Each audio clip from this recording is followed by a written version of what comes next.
begin this evening. Welcome in the Rob Brown Show on your radio. It's the Fan Upstate. Happy Friday to you, my dudes, my dudettes, my amigos, mi amiguettes. Yeah, you do indeed gotta get down on Friday. And get down we shall over the next 4 hours of fun and shenanigans. I am Rob Brown. Do you get down on it, or do you just get down? Get down on it. Get down on it. Get down on it. That's only if you really want it. Party with you. Get down on it. Get down on it. Get down on it. We just want to. You get that. You get down on Friday, but I think it's on as in like, our meeting is on Friday.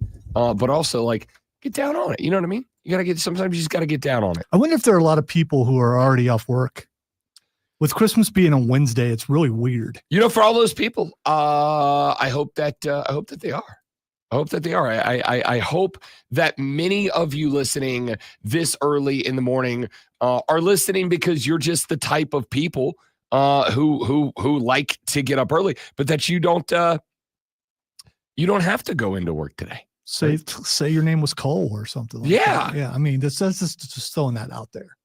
I mean, the people, right? But the people to not have to not have to be out there working today. All right, enjoy your Friday off. Maybe you're one of those folks like you got all next week off. Zoe and I don't have all next week off. We do have to come in on Monday, but then we have all the rest of the week off. What time do stores open today?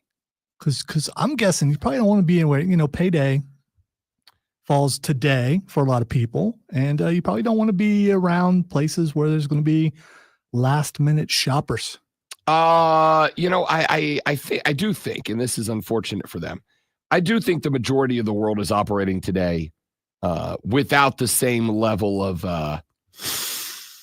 apathy that you and I definitely aren't working with today. I mean, we are just as excited. It's going to be an awesome place all day. An absolute and entire show. No questions asked. I'm going to put it this way. We're off the air at 10 today. I have stuff to do, but the stuff that I have to do can and today will be done at the Casa. I'm going to tell you how this day looks for one Rob Brown, and I'm pretty excited about it because it is, it's a senioritis Friday. We still got to come back and work on Monday. But we know Monday, ain't nobody going to be here. Yeah. Not like that really matters that much, but it matters a little bit. See, now, ordinarily what Rob Brown does ordinarily is that when we get to the end of November, Rob Brown is usually sitting on like 5 or 6 vacation days left. And I would just scatter them across the last couple of weeks. But Rob Brown obviously got married back in September and utilized the bonus week of vacation that he was rewarded with in his last contract extension. The extra week of vacation that I received. Way to go, you. I know, I'm proud of me. The extra week of vacation that I received, I utilized it obviously during wedding week. So I ordinarily would have just taken a vacation day on Monday as well, and just taken the whole week off next week. We're not going anywhere.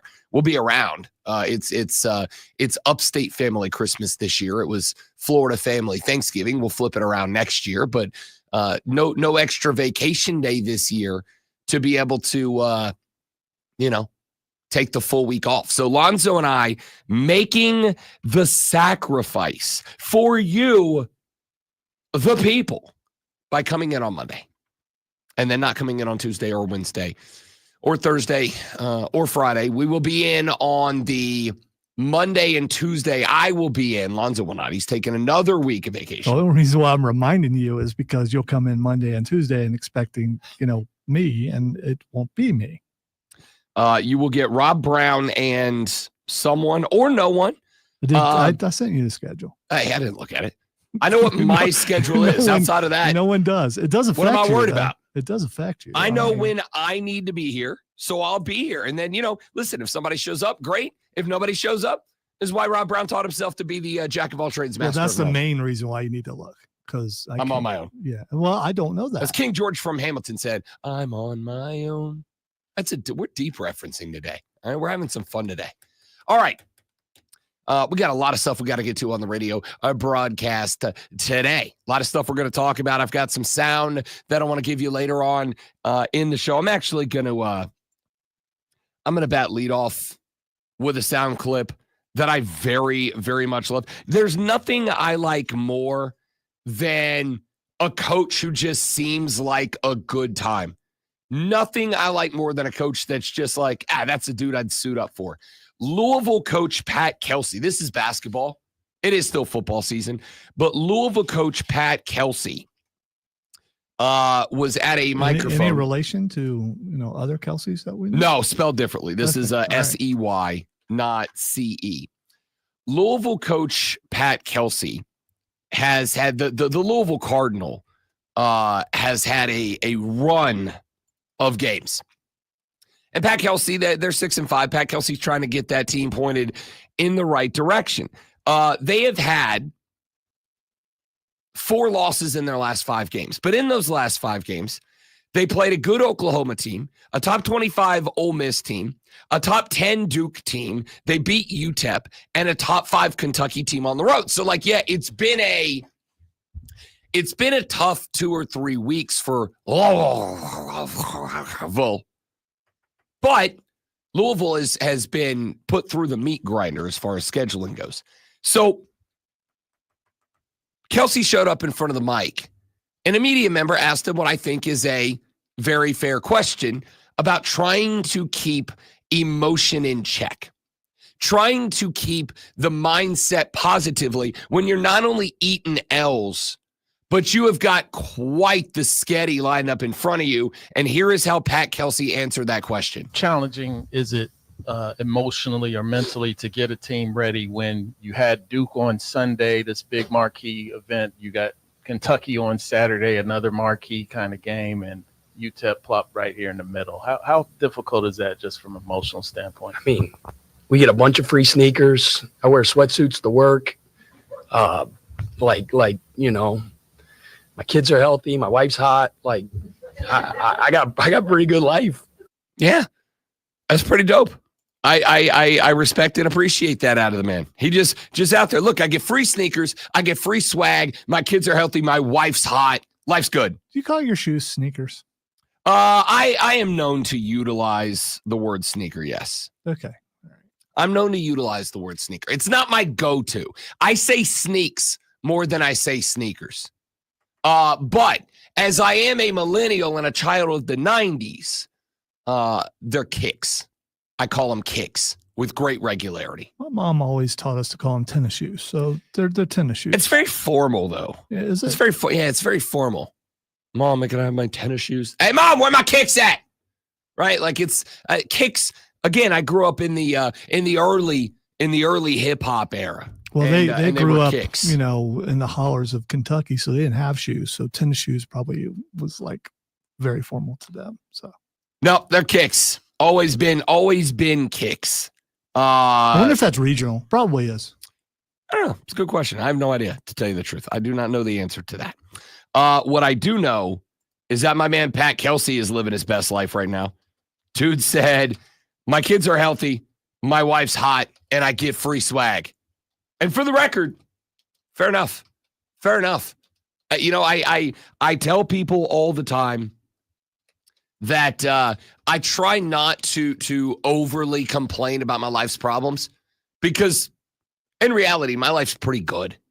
Life's pretty good. Yeah, I got to get up at 3:15, 3:30 in the morning. But I get up, I drive in, the roads are empty, I sit in a chair, I talk about football and basketball and baseball for a few hours, I go record my voice to make other people listen to it, then I go home to a hot wife. People? I make people. Okay. I make people listen. I go home. I'm healthy. I got a hot wife. She cooks dinner for me sometimes. And I get to go to football games and call it a job. Life's pretty good. So I just wanted on the record that as of now, I'm a big Pat Kelsey guy because he gets it. Perspective is everything. All right, real quick. The term tennis shoes is used in a large area of the United States, including most of the population outside of the Northeast and south of Florida. The only exceptions are Hawaii and small areas of Chicago and Cincinnati. In the Midwest, Tennessee's tennis shoes, rather. Tennessee is up because Sarah is talking stuff about Tennessee beating Ohio State, and it was on my mind. And the Midwest, tennis shoes is used to refer to both running shoes and sneakers. Okay, so it wasn't just my mom. It was it's almost everywhere. No, I mean, I think that everywhere outside of Florida. I think tennis shoes is a regularly used term. I just think it's, like I said, it's like the formal version of it, right? Like, I don't know that I've ever been in a spot where I've informally used tennis shoes. Hey man, I really like those tennis shoes that you're wearing. But you're from Florida. Kicks, sneaks, whatever. Yeah, so that's not. How many rap songs where guys like, I got them Jordans on my feet because I love them tennis shoes? It's the formal. I'm not saying that it's not popular there. I'm just saying I think the formal name of them is tennis shoes. So rap defines how we say things. No, but I think it is a major. I think it is a major indicator of what is predominant in pop culture. Okay. Right? Well, I am curious because, according to the internet, which is never wrong, it's tennis shoes everywhere else except for Florida. So, I mean, once again, I think you're missing my point here. Yeah, I think a lot of people call them tennis shoes. Well, what I'm saying is that sneakers is used in the Northeast and Florida. Again, I'm not saying no one calls them tennis shoes. I'm saying that nobody, I think that's one of those words that in like the day-to-day usage of the word, predominantly they're referred to as informally as sneakers, kicks, whatever. I don't understand why you want to fight about this. I mean, it's okay to be. I'm not fighting. No. Be in the minority You're the about one shoes. You're the one that's fighting. I mean, because I'm like, yeah, I think people call them sneakers or kicks, and you're like, well, only in Florida, you loser. Like that's not. I don't think I said that, but I mean, inferred. That sounds like a self thing. Oh, for sure. I'm in my own head most of the time. All right, we got a lot we got to get to. Can we talk about the hat? What about it? Matches the shirt. Feeling the vibes today. I'm saying you're very green today, dog. As they say.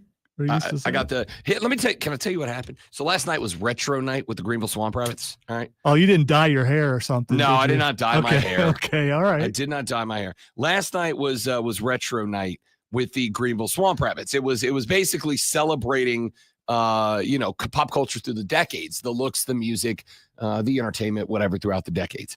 And when I was going through it the last week, I've been asking the question, all right, do I go like glam rock 80s or do I like go grunge 90s? So I was going up yesterday.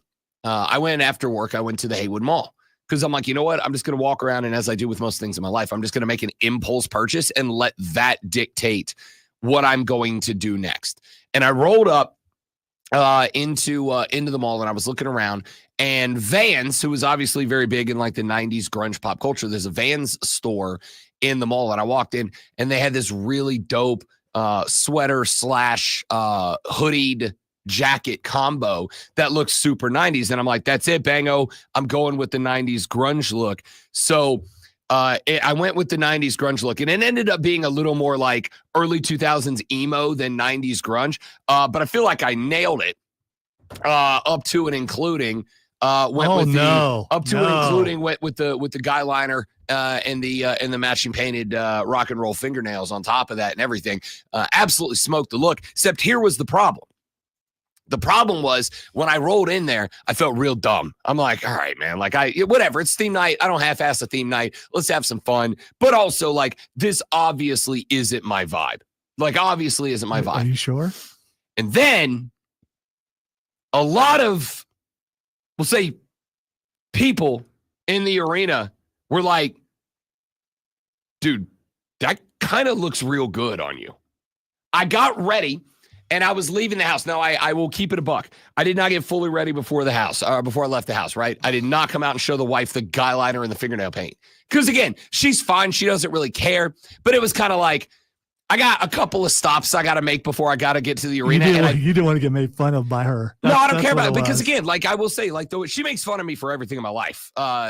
She makes fun of me more for, like, always being in jeans and a hockey jersey than when I step out and try something new. But she knew I had like I had like 3 stops I had to make before I got to the arena last night. And 2 of them were something I was doing for her. So I didn't want her to think I was like rolling up into a place that was going to impact her career in guy liner and painted fingernails in a flannel shirt hanging off my waist. I'm here for my wife.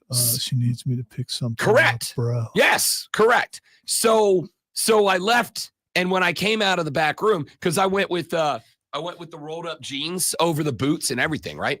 And I walked out of the living room. I'm like, all right, I'm out. You need anything? And she looks and she goes, ah. And I went, yeah, no, it's not really my thing. And she said, it kind of should be your thing. Yeah. And I was like, oh, I'm bringing back the late 90s, kids. I'm going to tell you right now, ladies of the Armada, and I know you're out there. I know you're listening. I know you're big fans. Okay. Ladies of the Armada, I want to tell you something right now, and I mean this. You give a man a compliment like that, and it will ring in our brains for 1,000 years. I walked out of the living room last night, or out of the bedroom into the living room last night. I was like, yeah, I know it's not really my thing. And she looked at me dead in the face, and she goes, it should be. Y'all, I got up this morning, put the exact same outfit back on, because I was like, bang. Then get to the game last night. I'm talking because most of the game day promotion staff for the Swamp Rabbits are the ladies. I get to the arena last night, and I'm walking through because in the back where we do all the prep, we get all the stuff ready for the games and whatever. I'm walking back there. That's where all the Rabbits, the cheerleader stretch or whatever. I walk by, and one of them was like, hello. And I was like, hello, that's a weird, I was turning around. I'm like, hey, did I do something? Why'd you just say hello? Because that, again, I'm a super insecure person. What do you want? I'm like, hello. And she goes, oh, Rob. I was like, yeah. She goes, that's a good look. I was like, yep. So now I just dress like this now. All right. You're just getting the hockey jerseys are going away. The flannel waistcoat and long sleeve sweaters and matching beanies are in. So maybe it's just because you went outside the normal, what you normally wear. That and might it's be such a different look because it could be. It might be. I might do this. I might do this for the next 10 to 15 years. And then one day I'll go back into the preppy boat guy look. The wife will be like, oh, you should go back to that now. I don't know. What I do know is that I rolled around last night and a bunch of people said, that's a good look. So, I'm not saying I've been influenced. I'm just saying probably going back to the Van store today. What was the music choice in the arena for a throwback? Oh, everything. Okay. Some 60s, 70s, 80s, 90s. Cool. It was a lot of fun. It was a good night. Real good night for the Greenville Swamp Rabbits. And also, less importantly, Swamp Rabbits got another dub at the house. Full 3 points back to the boys as they try to climb back up the table. Gotta love that. All right, we got a lot of sports we're going to get to today. Actual sports. Relax, Ghost of Ray. We're coming to it. It was actual sports. You were in an arena, and you were talking about all the things you did in an arena, a hockey arena. Somebody at Raw hit up a sign that said, Dom looks like he thinks Taco Bell is authentic. That's one of the best wrestling signs I've seen in a long time. Did they spell authentic right? Mm-hmm. Okay. Mm-hmm. You can't make fun of somebody else like that and not get it right. All right, when we come back, we got college football. We are going to be spending quite a bit of time today breaking down all of the college football playoff games coming up this weekend, starting with Indiana and Notre Dame tonight. It's all coming up on the Rob Brown Show with the Fan Upstate.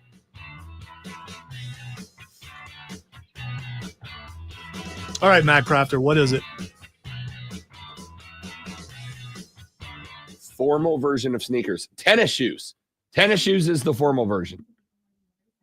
In Florida. Everywhere. No, in Florida.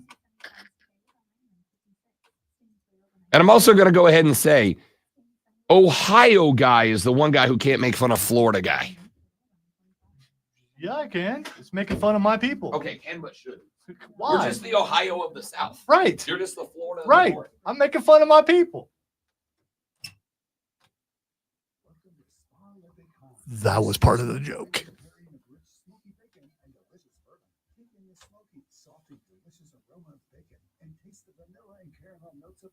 Picture yourself in a world of nothing but bacon and bourbon.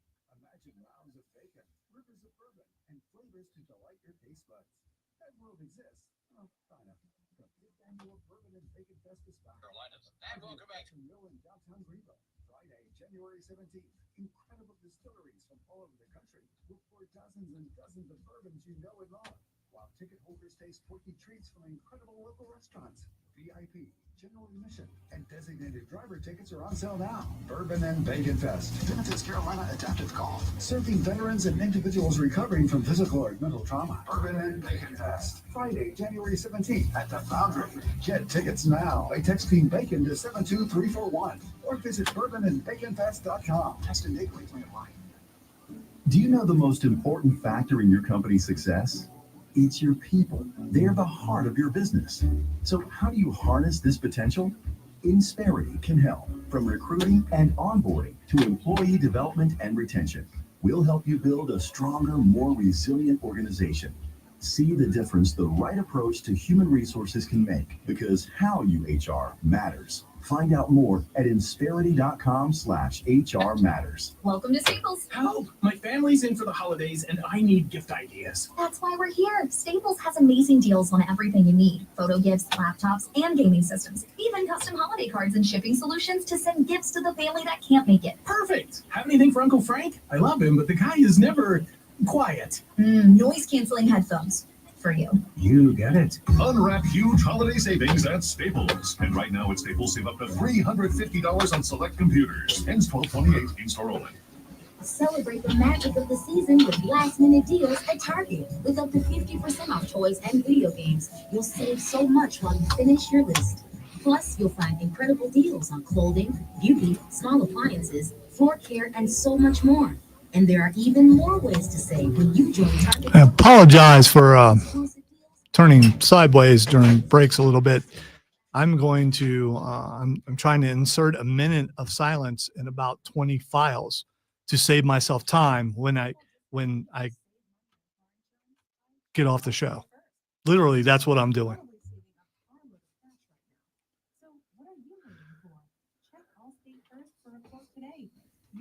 My best of shows are timed. They don't leave space anymore. They just put markers, and the markers don't show up on my software of choice. So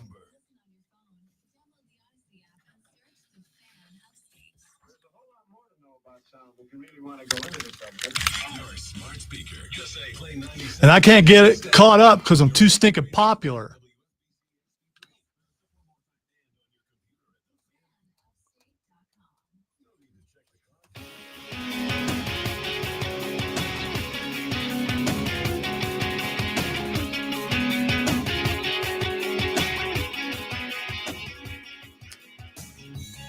The college football playoffs begin this evening, ladies and gentlemen. We kick it off tonight, 8 p.m., when the Indiana Hoosiers travel to South Bend, Indiana, right on down the road, down whatever interstate it is that runs from Bloomington You're to rooting South tonight, Bend. aren't you? Normally, analysts, you're rooting tonight. We know that's your guy.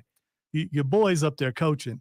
You know, I say all the time, and for the record, I very much do mean it, that when Rob Brown is behind a microphone, I do my best to be as unbiased, as neutral, as down the middle as I can be. Sincerely. Except for being disrespectful to the Ohio State University and the Kansas City Chiefs. Which I am not. It's just that some people lack the ability to take off the fan cap and therefore believe that if you're not blowing smoke up my skirt, you're obviously insulting me. You've used that phrase a lot. It's an important phrase. It's a good Is cliche. it? Okay, Yeah, good 'cause, cliche. I don't know what it means, but because someone must have done that at some point to like, hey, stop blowing smoke up my skirt. I mean, and then it caught on for some reason. don't worry, I'm Googling. Yeah, it's weird. Let's see here. The phrase blowing smoke up my skirt is an offensive idiom that means to lie to someone in a way that flatters them. It's similar to other phrases like blowing smoke up someone's ass or blowing smoke up other places. The idiom blowing smoke is used to describe someone who is exaggerating or misleading others. For example, it was time to see if sandwich is blowing smoke or if you actually had some useful information for us. The second part of the phrase up someone's skirt may have been added to make the phrase more vulgar and likely originated in British or American armed forces. So basically blowing smoke up my backside, but then we added up the skirt. So they have no origin? Usually there's an origin there somewhere. I'm sure there's more, but I have to talk about sports here. So You must have went we'll to come the back to Urban that. Dictionary. For no, that your- was AI. Oh, was it? I was Okay. laying on AI. Anyway, I do my best to remain as neutral as I can. Some people cannot handle that. Some people just want to be told everything about your team is super duper awesome and amazing, rainbows and unicorns and puppies.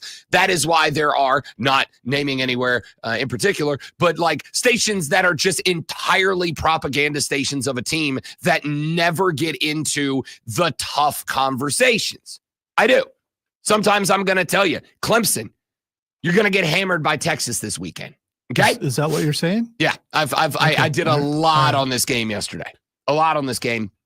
And respectfully, with the changes, with the loss of receivers, with the banged up running backs, there is no, I'm not going to say no. There's a Powerball lottery ticket chance that Clemson upsets Texas. But it's a Powerball lottery ticket chance, right? As an analyst, I have no dog in the SMU Penn State fight, or excuse me, in the Indiana Notre Dame fight. As an analyst, as somebody who's going to sit here today, I will tell you that my picks and prognostications in this game come from a place of neutrality, because here's the thing. You know what the most important thing for me to do on this radio station is? To be right more often than I'm wrong. Because if I'm wrong all the time, there's no point in me being here. If I'm right more often than I'm wrong, as I usually am, then there's a good reason to keep paying me to do it. So, as an analyst, no dog in the fight. But as a dude, as a bro, as a guy, dog in the fight. Yeah, it's pretty simple. I win. Google me. I'm in. See, if I were a contrarian, I would automatically pick Indiana to lose because you like the coach so much, but I am not. I am also wanting Indiana to win because I don't like Notre Dame. I don't know why. Maybe it's all the pomp and circumstance. It's the arrogance of their fans. Yeah, it is. I don't know that I've ever met a Notre Dame fan. Maybe I have, but it's more about special treatment, all that kind of stuff. How, I don't know. Just growing up, there was a mystique about them that I didn't understand why. Well, again, I think a large part of it is because Ohio State fans, like fans of every major university, believe that if you're not saying how amazing I am, that you hate me. By the way, that wasn't it.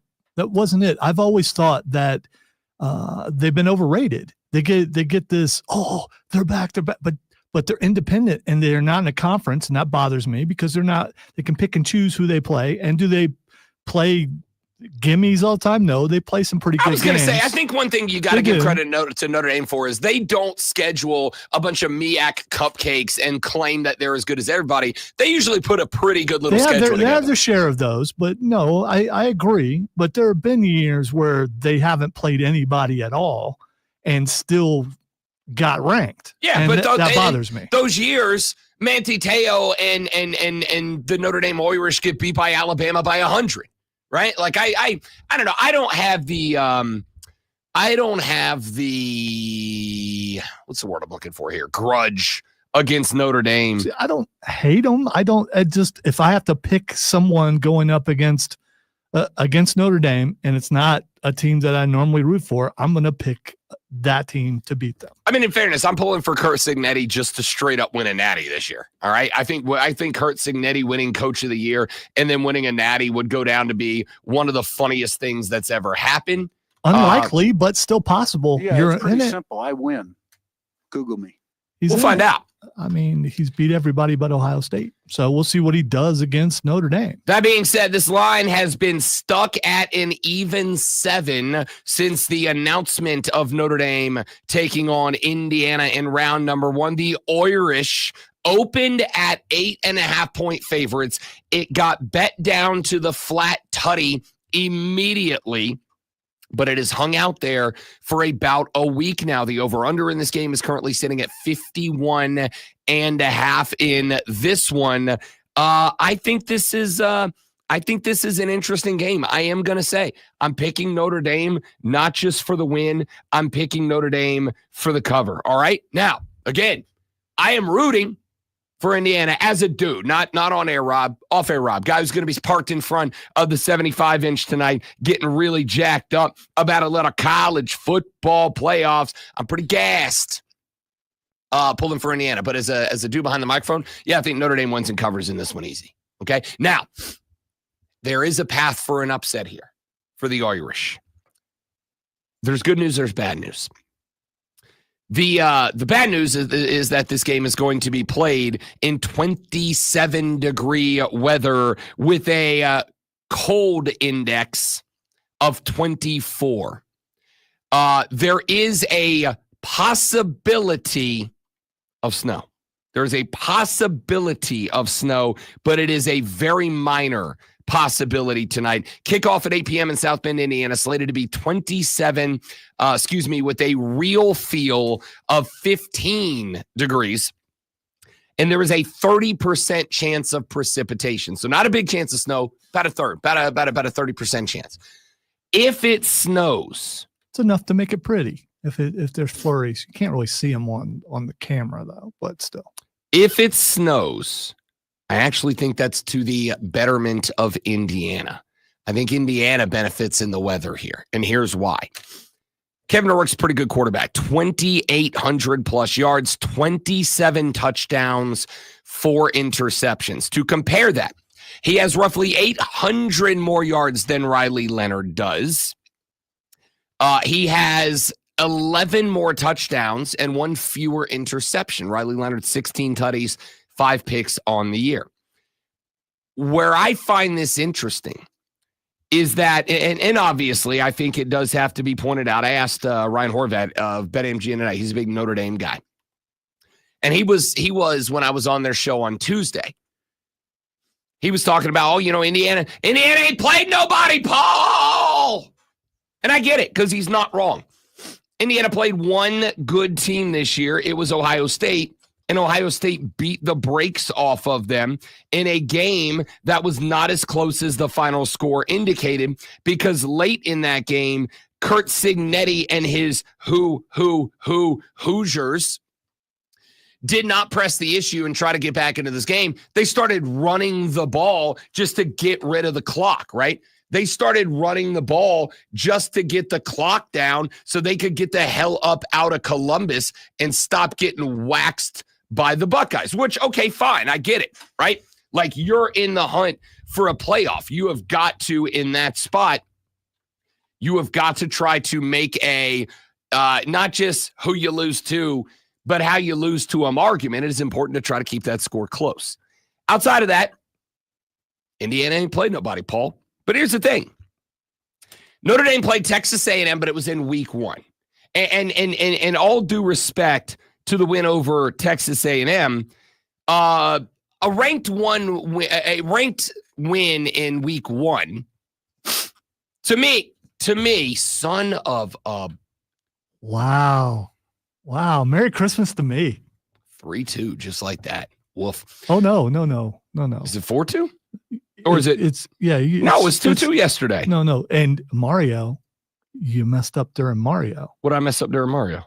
You didn't turn your mic on. Yeah, that was 2. No. Because you tied it up. Oh, no, you're right. You tied it up and then I gave you one back. It's 4-2. Oh, God, taking a Christmas week L. You're welcome. That's your gift. You get nothing else from me. I'll take it, by the way. Notre Dame had 4 ranked wins. 4 ranked wins. They beat Texas A&M by 10, but it was in week 1. You get credit for the win, but I don't get blown away by week 1 wins. Teams ain't teams yet, right? You had a win over number 15 Louisville. Louisville kind of fell apart after that. You had a win over number 24 Navy. Navy and Army were your other 2 ranked wins. And again, good wins, but like, as much fun as Army and Navy were this year, are we putting Army and Navy up there with, hell, even Texas A&M? In terms of ranked wins that are impressive? The answer is to me is no. I do think that Notre Dame is a little bit overhyped. If this game turns into a ground-based game because it's snowy and cold, That's how Indiana gets in. They have got a top 4 defensive front 7 against the run game. If they can keep Riley Leonard in the pocket and they make it a one-man game, that's where this upset comes into play. That is why I firmly believe if it is 27 with a wind chill of 15 and snowy, then Indiana's got a chance. But if they can throw the ball, Notre Dame wins and covers. We're going to talk more about this game and the other 3 coming up this weekend in round 1 of the 12-team playoffs. The Rob Brown Show rolls on. It's the Fan Upstate.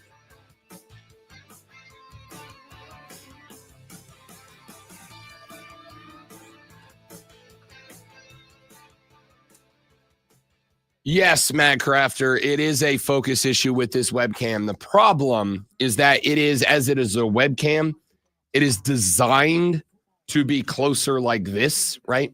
It's designed to be where a computer screen would be. It's designed to be up closer.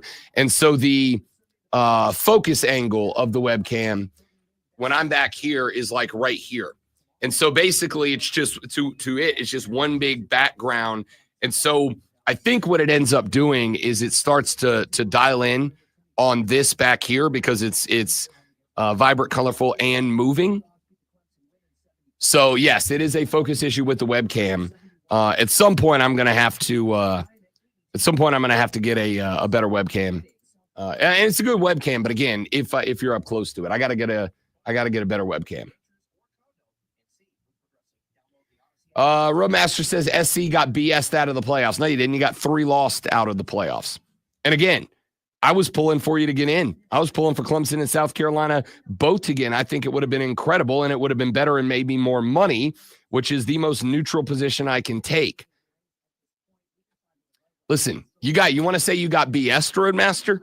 You got BS'd out of the LSU win. A game that if you had won, you would have been in the playoffs. You didn't get BS'd out of the playoffs. You got BS'd out of the LSU game, and that cost you the playoffs.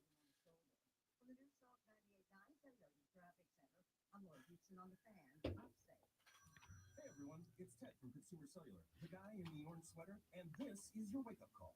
If you're paying too much for wireless service, you don't have to keep having that nightmare. Consumer Cellular has the same fast, reliable coverage as the leading carriers for less. And for a limited time, new customers receive their second month free when they sign up and use promo code SECONDFREE by January 26th. So why keep spending more than you have to? Seriously, wake up and call 1-888-FREEDOM or visit consumercellular.com. Texas fees and other third-party I adored that of that entire trailer yesterday. The only thing anybody cared about was the bad haircut on Green Lantern.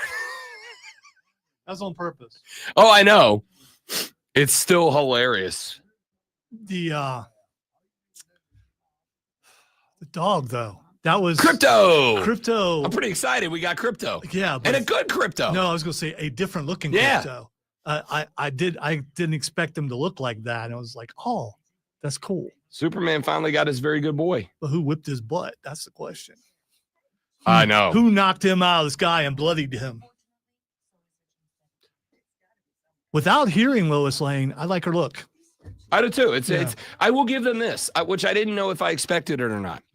It's a very traditional Superman. Which is what he said he wanted to do. Yeah. I watched a couple of things, and he's taken more like from the 50s, 60s comic books. It's a very golden age Superman, and I think it's awesome. It's not an origin story. They're all established. All these guys, they know who they are. Jury's out for me a little bit on Hawkgirl because they did Hawkman so well in Black Adam, whether you liked it or not. We only saw her for a second, but I thought she looked great. We'll see.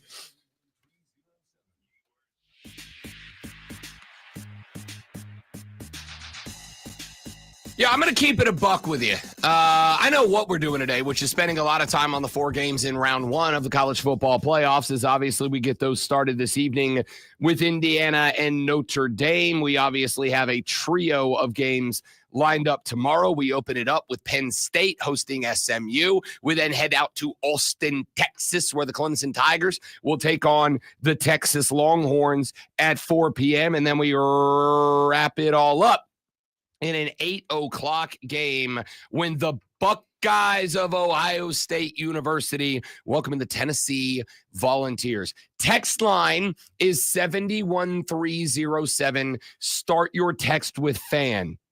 What game, in your opinion, is most likely to have an upset and least likely to have an upset. Which game, in your opinion, is most likely to feature an upset, and which game, in your opinion, is least likely to feature an upset? I am going in this order. I think the game most likely to feature an upset is SMU at Penn State. I did this last night. All week I've been saying Tennessee, Ohio State. I think the game most likely to feature an upstate is SMU Penn State. I think that SMU has been slept on. I think Kevin Jennings is the real deal, but there's also the other side of the equation, which is that small game James is in charge at Penn State.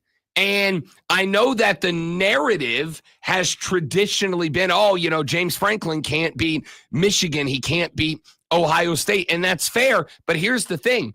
I am willing to take the gamble that James Franklin just ain't a clutch game guy because, and I think we've realized this over the past couple of years, what are the other big games that Penn State's been involved in? That's kind of their big games, right? Michigan and Penn State. Annually, that's kind of their big games. They occasionally catch a Notre Dame. They occasionally catch a random non-con somewhere. But by and large, those are games James Franklin loses. And so my question mark is going to be, does big game James show up in this one? Does big game James show up and bleep the bed, or does big game James actually have this team ready? And the bugaboo genuinely is just Big Ten football. I don't know. But I do think that people are sleeping on SMU. And if I combine SMU getting slept on with the belief that small game James is going to do his thing tomorrow afternoon, I think SMU Penn State is the game most likely to feature an upset. My second most likely game. By the way, really quick about that game, it is the least interesting game in the entire thing, at least for me. And I think Penn State rolls SMU. I'm going to keep it a buck with you. The only reason Clemson v. Texas is more interesting is because we cover Clemson. Right. Yeah. If we were doing this show in San Diego, California, Clemson, Texas is the least interesting game on the docket. It would be like 342 right now. I'd also be that. Really tired. Yes, it would be exactly that. Thank you for confirming my math. I had to do it in my head. Clemson, Texas. And I'll go ahead and I'll since we've gotten here already, I will spoil the end of this list, which is the game least likely for an upset for me. The least likely upset is Clemson over Texas. I think SMU over Penn State is the most likely upset. I think, is 9-8 an upset? That's up for you to decide. I'm going to say it is because it's on the road in Columbus at the Horseshoe. I am going to go Tennessee over Ohio State is the second most likely upset. I'm going to say Indiana over Notre Dame is the third most likely upset. And I'm going to say Clemson over Texas is the least most likely upset. Those are the four in my order. Which one do I have too high or too low? Is Ohio State your answer? Do you let's rephrase that. Let me not back Lonzo into a corner. Ohio State Tennessee is probably the most competitive game of the four. That's what I was going to ask you. And if it's a competitive game, that means either team could win. If that the is other true, ones have a chance, and according to numbers, probably have a chance of a blowout. But they had Ohio State by a bunch too. So is Tennessee Ohio State then your? And again, it's a 9-8 matchup, so it's hard to be like, oh, what a gigantic upset, but technically it is. Is Ohio State, Tennessee your most likely upset, like most likely to be an upset, if you believe it's that competitive?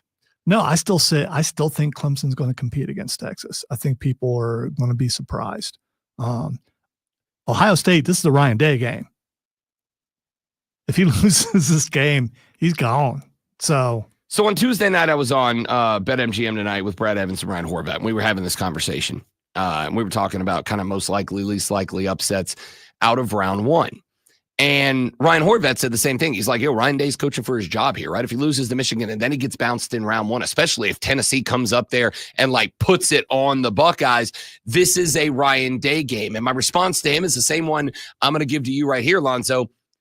Wasn't the Michigan game a Ryan Day game? right? Like you knew going into that. And this is part of the reason a lot of us believe that Ryan Day looked like he was in kind of a haze at the end of that game, was he knew the consequences of what just happened. It basically took making the playoffs after beating Michigan and getting a bye is one thing, and made round one now a must-win game. All right. It was a Ryan Day game, a must-win game if we were still under the 4-team playoff. But since we're not, it wasn't. It sucks.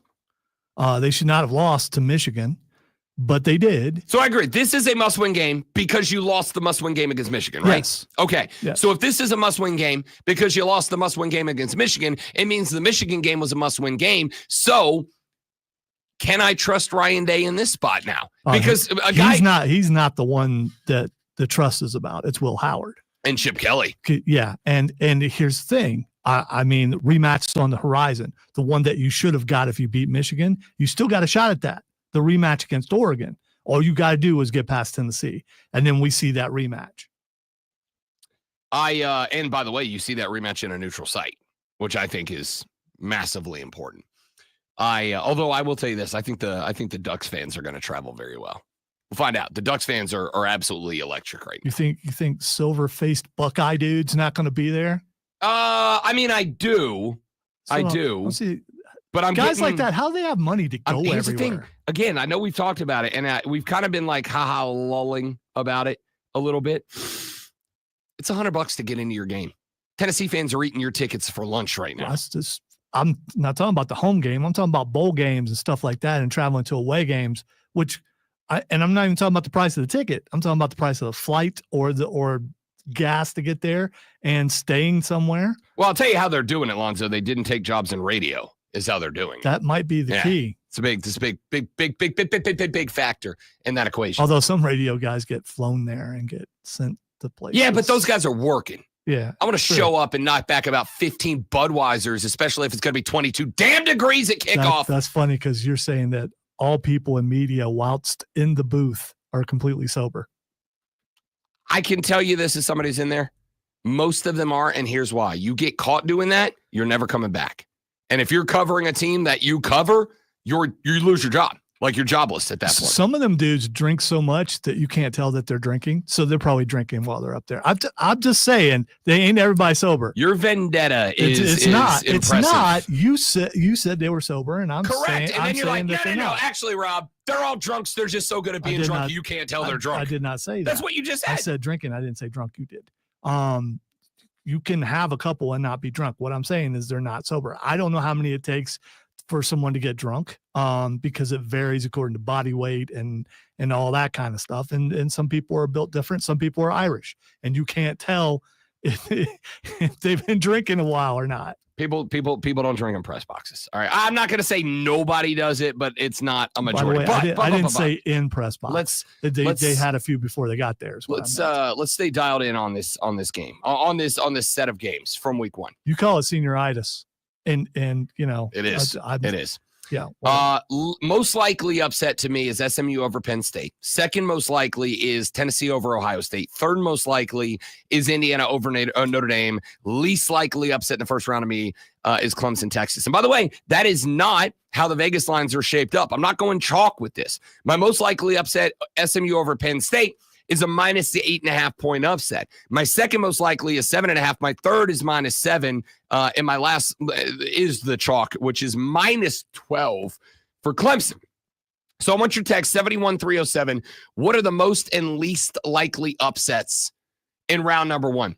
Lefty Tiger Texas show said, Rob, but Dabo finally used the portal, so that means we're back, right? LOL. Twice. Well, according to some people, it's over, man. Now Clemson for national championship every year, because all the people who said that was a problem. Now that problem is no longer there. You added a Big Ten defensive end who started every game, 56 tackles, 10 TFLs, 5 sacks on the season. The kid's kind of a stud. Will Helt, your new defensive end out of the Purdue Boilermakers.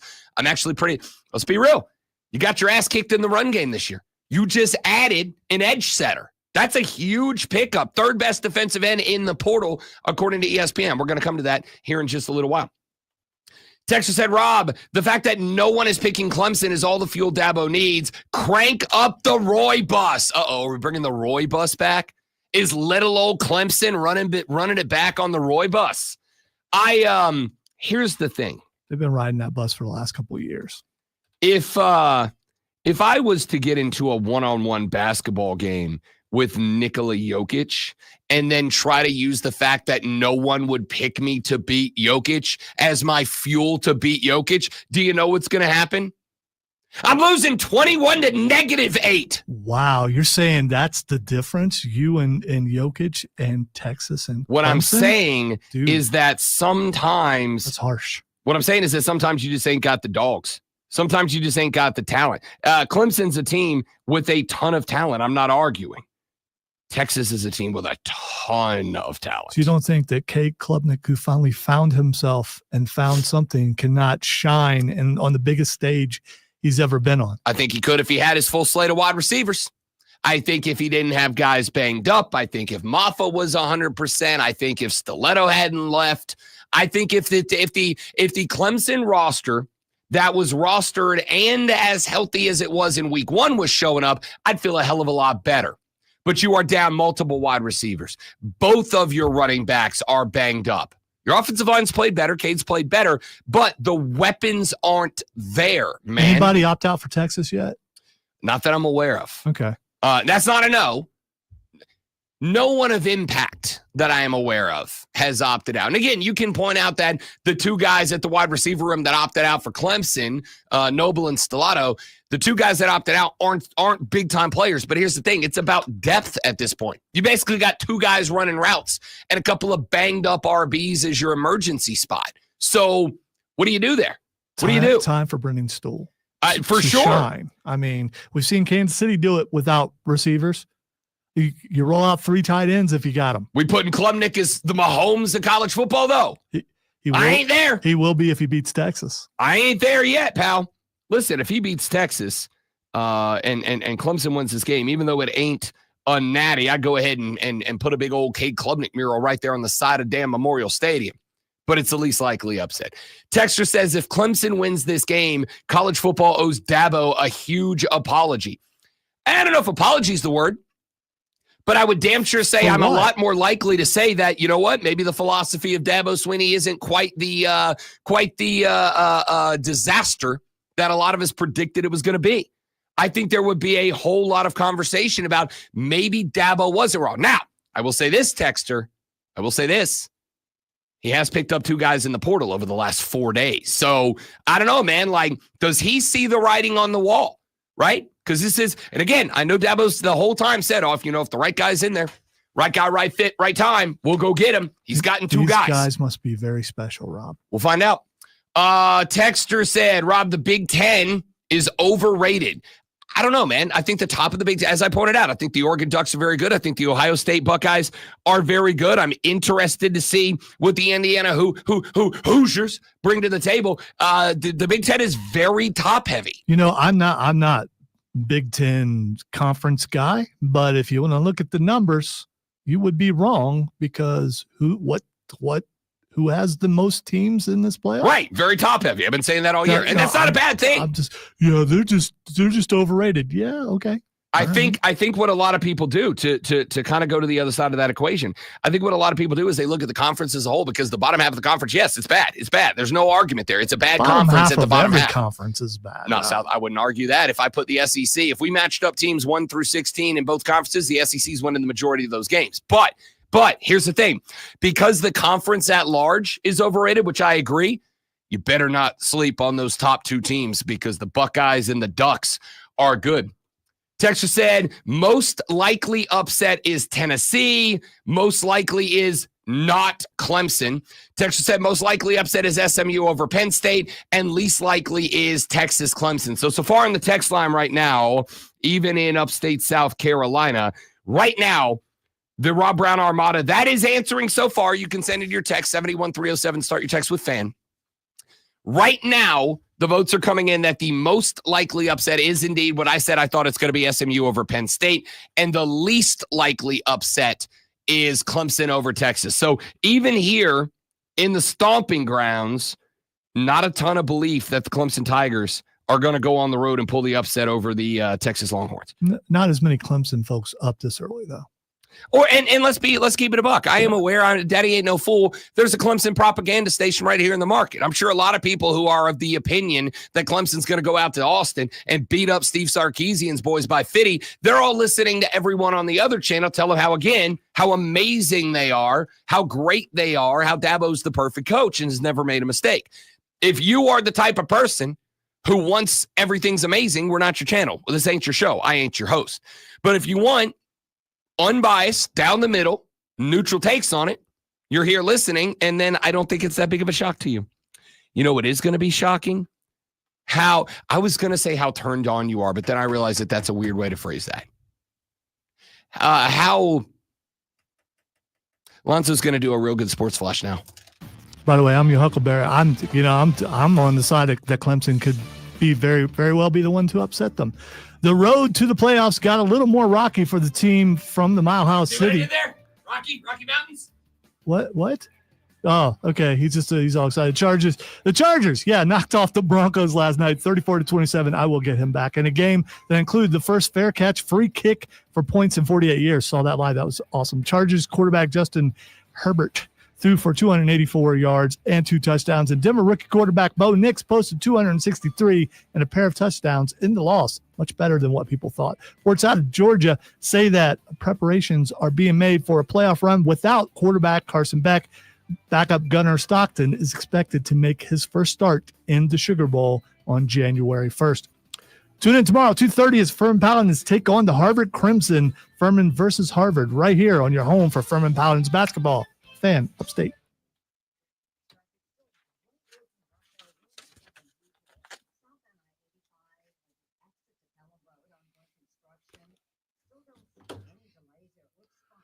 Thanks, Chris. But Rob's going to melt down if he continues to wear that hat in this room because it's toasty up in here.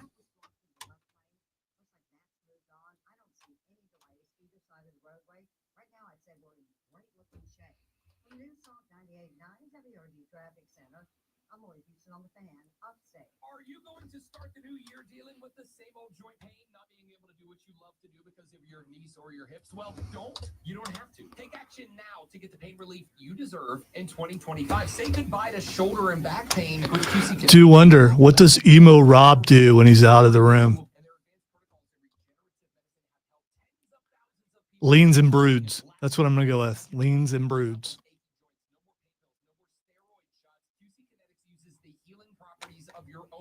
To attack the root cause of your pain, revitalizing your joints so you can move again without pain. This is the future of medicine. So if you've been told surgery is your best or only option, well, you deserve a second opinion. Find out if all natural regenerative medicine is right for you by calling QC Kinetics. The consultation is free and you can use HSA and FSA dollars. Live your best life. Well, you got to wait till later. I mean, you should wait a couple minutes, but I mean, you can call anytime.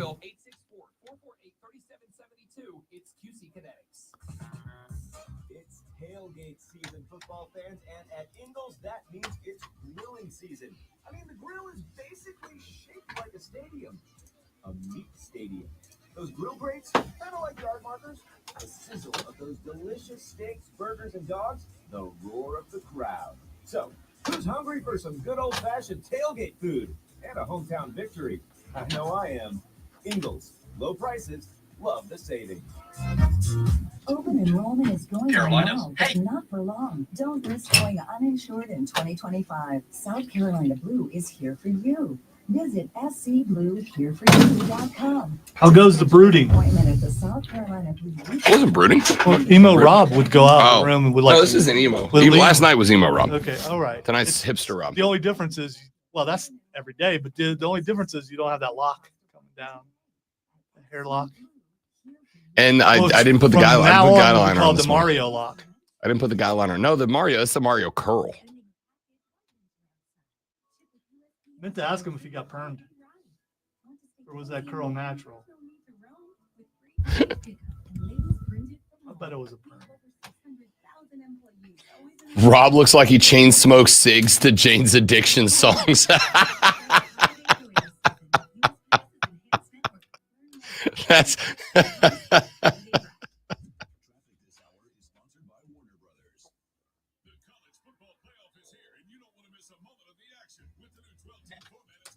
That's really funny.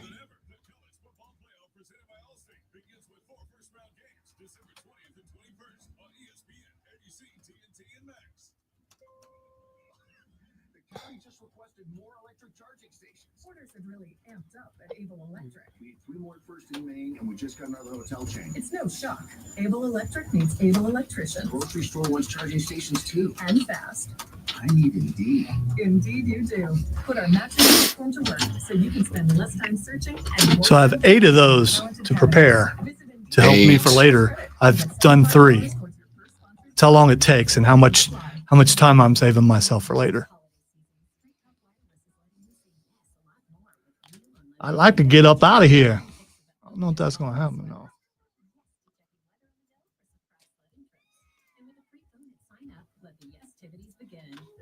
I think the grunge thing's gone through your head. You're just really angry today. I mean, there's a lot of. Is your head sweating yet? No, actually, we're really real good right now.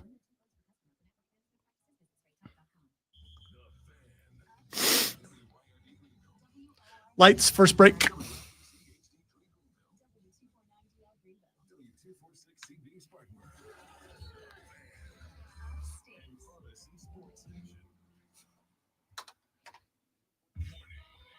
Check this out. Your unofficial Rob Brown lockdown. Represents me a win. Yeah.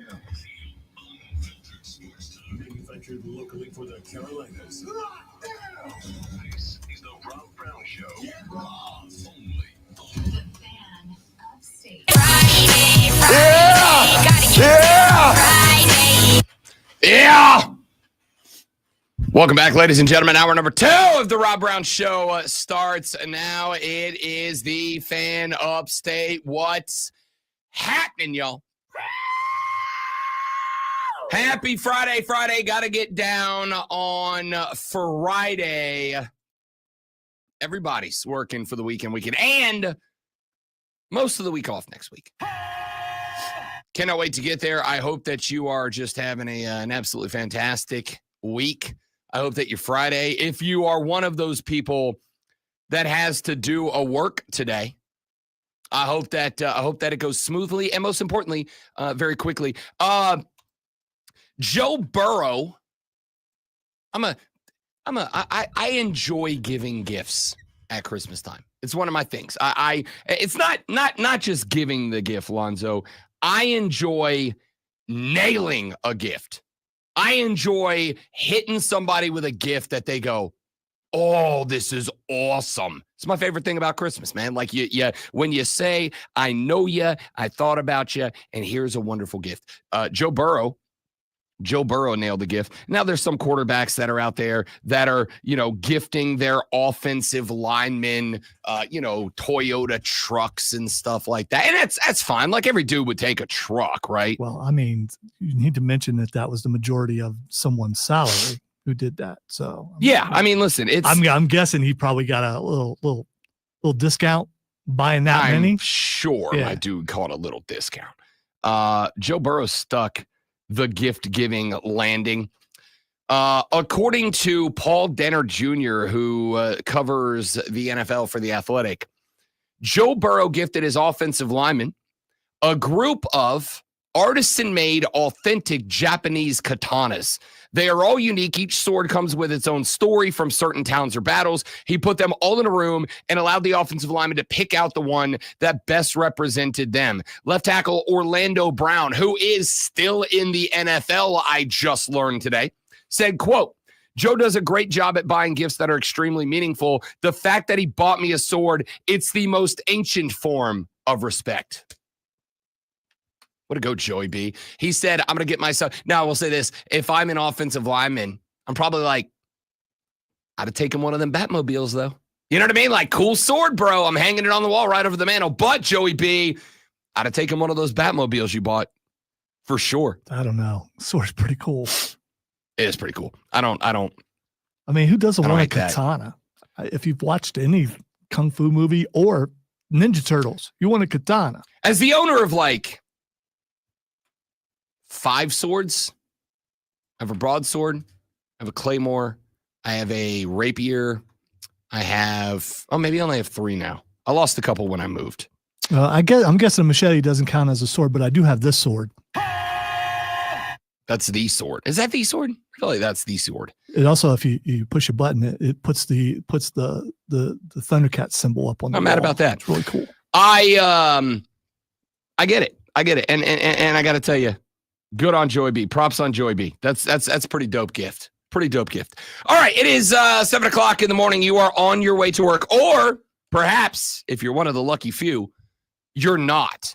Either way, ladies and gentlemen, you are going to be talking about sports at some point today, either because it is Friday got to get down on Friday, and you are waiting for the weekend, so you're just going to be fighting through it. What better way to kill some time at the office and talking some sports? Or maybe you're off today. Maybe today's a you day. Maybe today is one of those nice mental health and relaxation days. Well, what else are you going to do then talk sports? Either way, you got to know what's going on in the world of sports. And if you got to know what's going on in the world of sports, ladies and gentlemen, you need this. Yeah! It's the water cooler cheat sheet. It's the water cooler cheat sheet. Water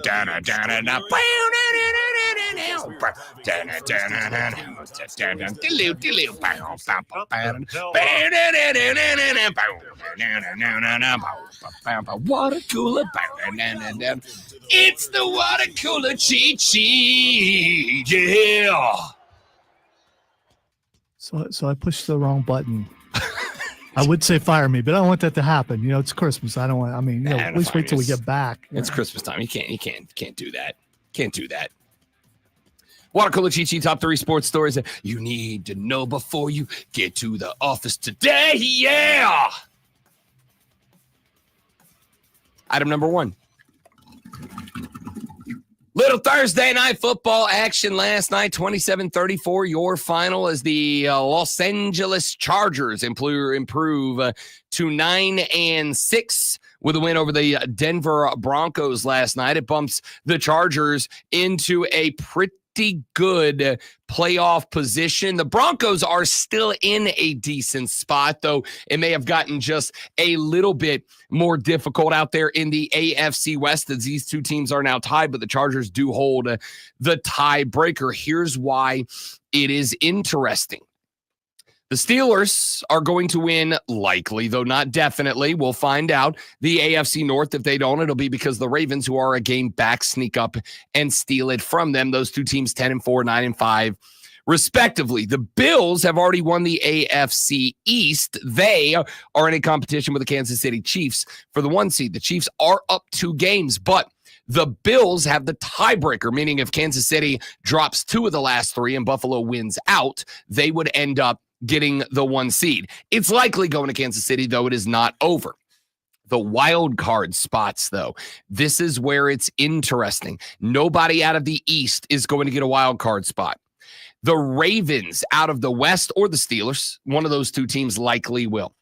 Nobody out of the AFC South is going to get a wild card spot, meaning there are 3 spots to split up between the Ravens or Steelers, whoever does not win that division, and the Chargers and the Broncos, both of whom are 9-6. So they're still both in a spot that they could get there, but the board is open, very open. I believe they played each other last night, which would make the Chargers 10 wins. No, they're 9-6 after last night. Maybe I looked at it wrong. I thought they had 10 wins. The Chargers, as it stands right now, are 9-6, second in the AFC West after that win last night. They have 2 games left to play. They have the Patriots and the Raiders. The Denver Broncos, after last night, are 9-6. They have 2 games left to play at Cincinnati and then back home against Kansas City.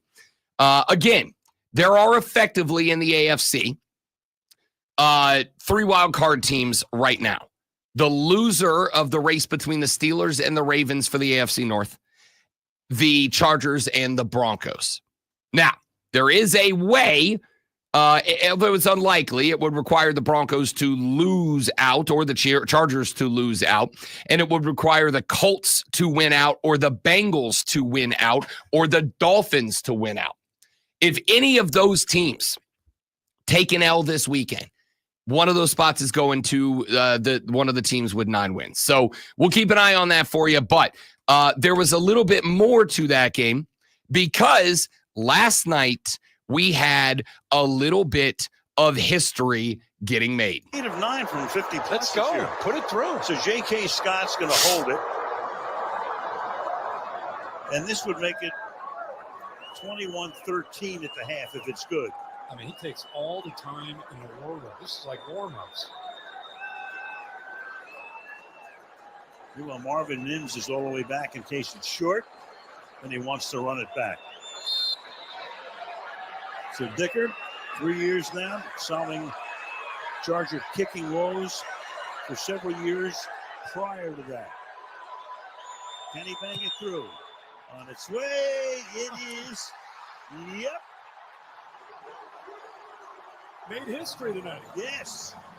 We did made history tonight. That is Dicker the kicker, Eric Dicker, who knocked through for the first time in 48 years a fair catch free kick. There was a punt as time was ending. The punt catch was interfered with. A 15-yard personal foul stuck onto the end. That brought the ensuing play out to around the 48-yard line going in. Well, in the NFL, there is a rule that is very, very rarely used that if a fair catch is interfered with, you have an option.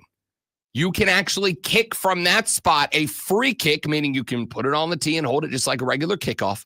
A free kick that, if it goes through the uprights, would be 3 points. The Chargers elected to go ahead and make that decision, and Dicker the kicker, big Dicker energy from way long 58 away, puts it dead center through, and our first fair catch free kick in 48 years goes on the board. See, here's the thing, though. If you watched it, I was watching it live, and the announcers were saying, do they know they get a free kick? And they delayed the game for longer than I think they should have been able to explain it to Harbaugh. It was pretty cool what they did because you get to see history, but you could see them on the sidelines explaining to him because he didn't know. Because it's no offense to him, but it's a really, really old rule. And since it hadn't happened in that many years, he didn't know. You could tell he didn't know. Yeah, and for the record, I don't think most people did.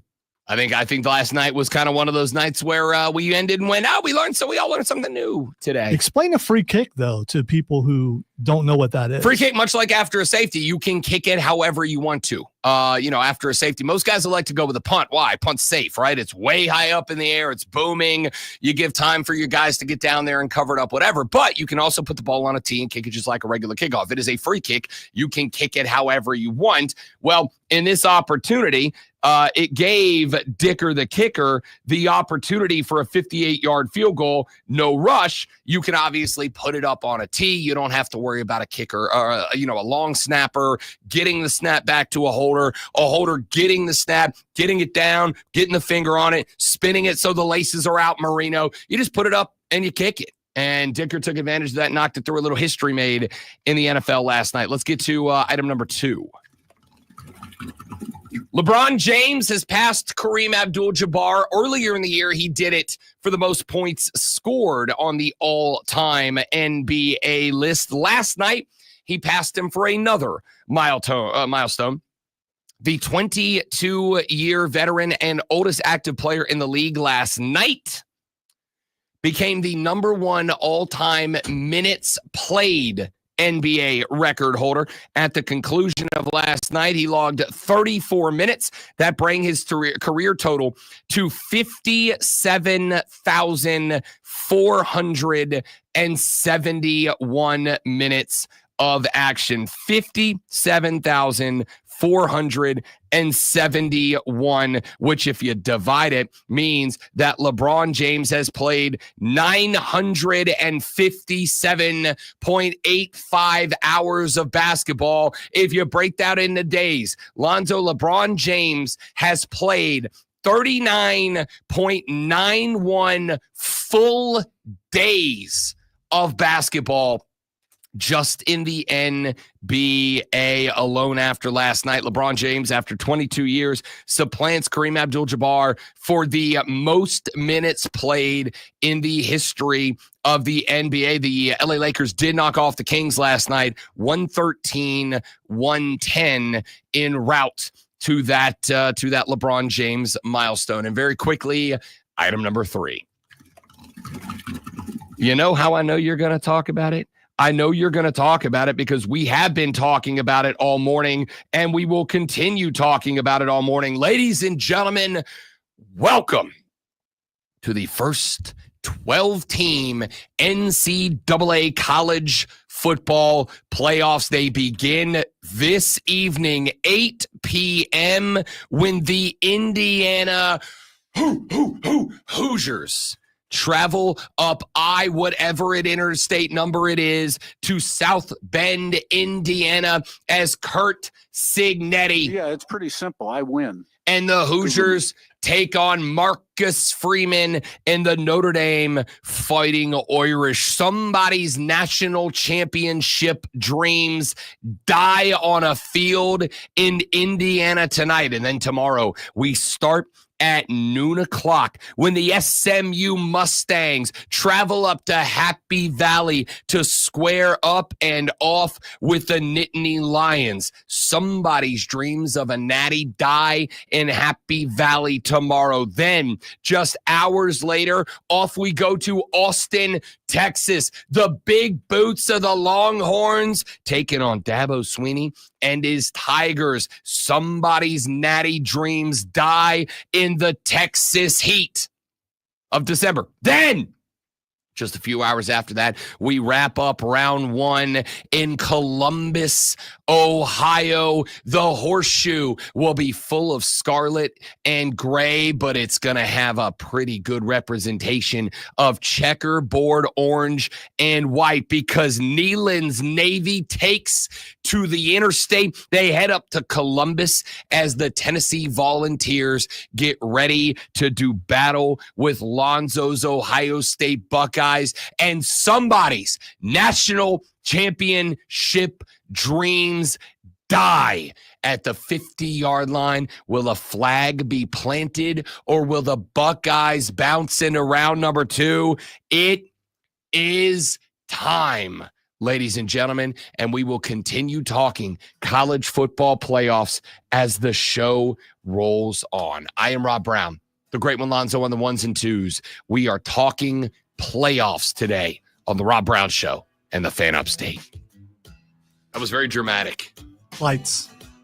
All right, guys, quick live, and we're coming back. Stay right there for me, please, and thank you. What is up, friends? It's Rob Brown. I hope you're enjoying the show. If you're not, I don't know why you're here, but I am glad that you are. Hey, do us a favor. Whether you're enjoying it or not, would you mind sharing this around your social media, please? And thank you, Twitter, X, whatever you call it. I don't care. Instagram, Facebook, TikTok, it doesn't matter to me. Help us get the good word out. We're trying to get famous and rich, and we can't do it without your help. So, the Rob Brown Show is on all social media, or share the YouTube channel, the Facebook page, wherever you're watching this, and we'd appreciate it very much. Now, let's get back to the show. Stick around.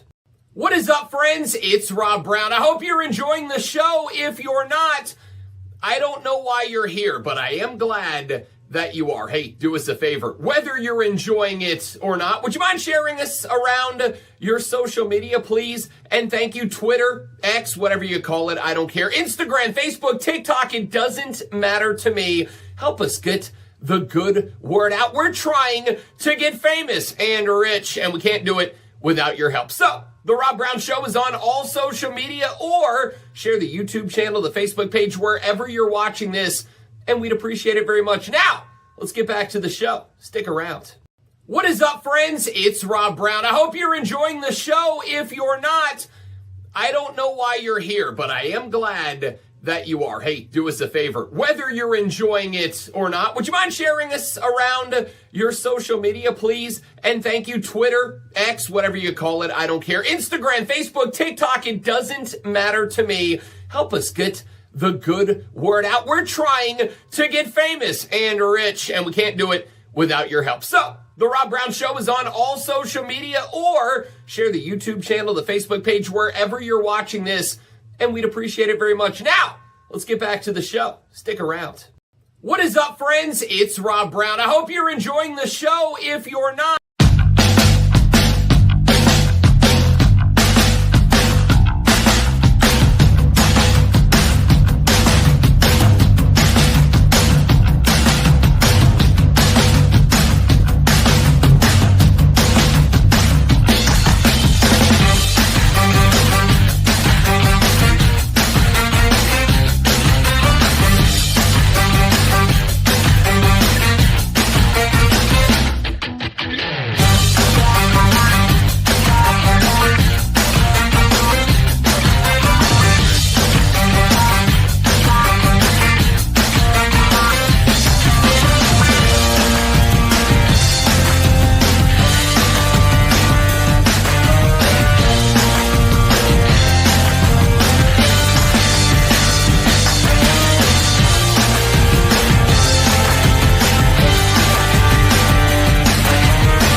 Welcome back, ladies and gentlemen. Rob the Great One, Alonzo, with you.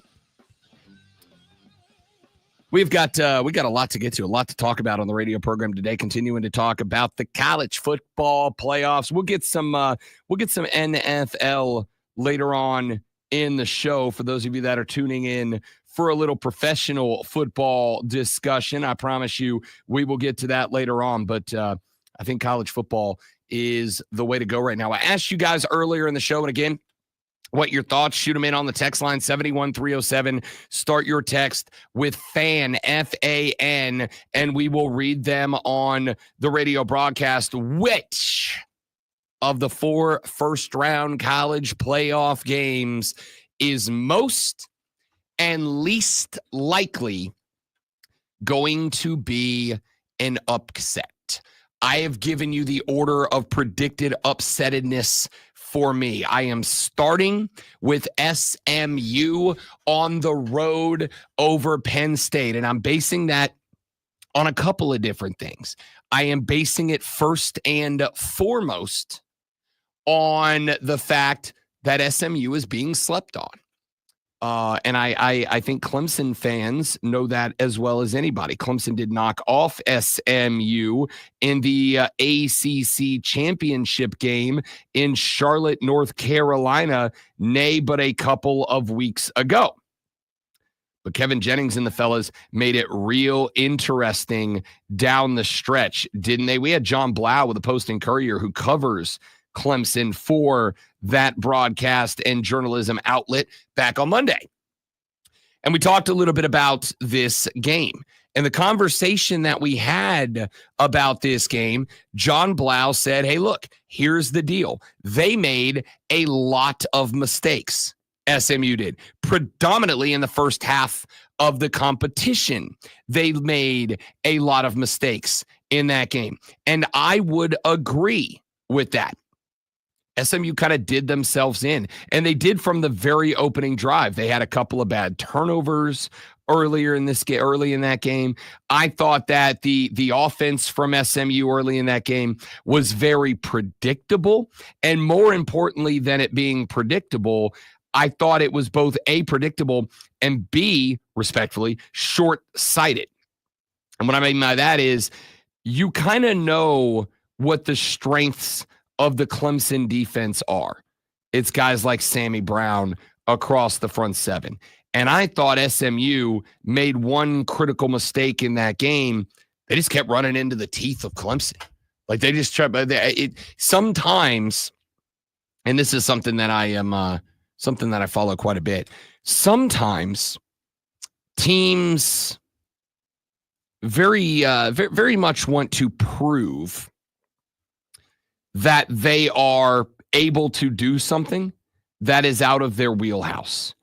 And I think that that's what happened in that game. I think Rhett Lashley and SMU were trying to establish that, we can come out here. While we are thought of as a team that behind Kevin Jennings are capable of being a finesse team, throwing the football around the field, and also having KJ get out wide and run the football. We're a gritty, hard-nosed football team. We can run the ball as well. And while I don't necessarily disagree with that, I also think that you got to kind of know your role sometimes.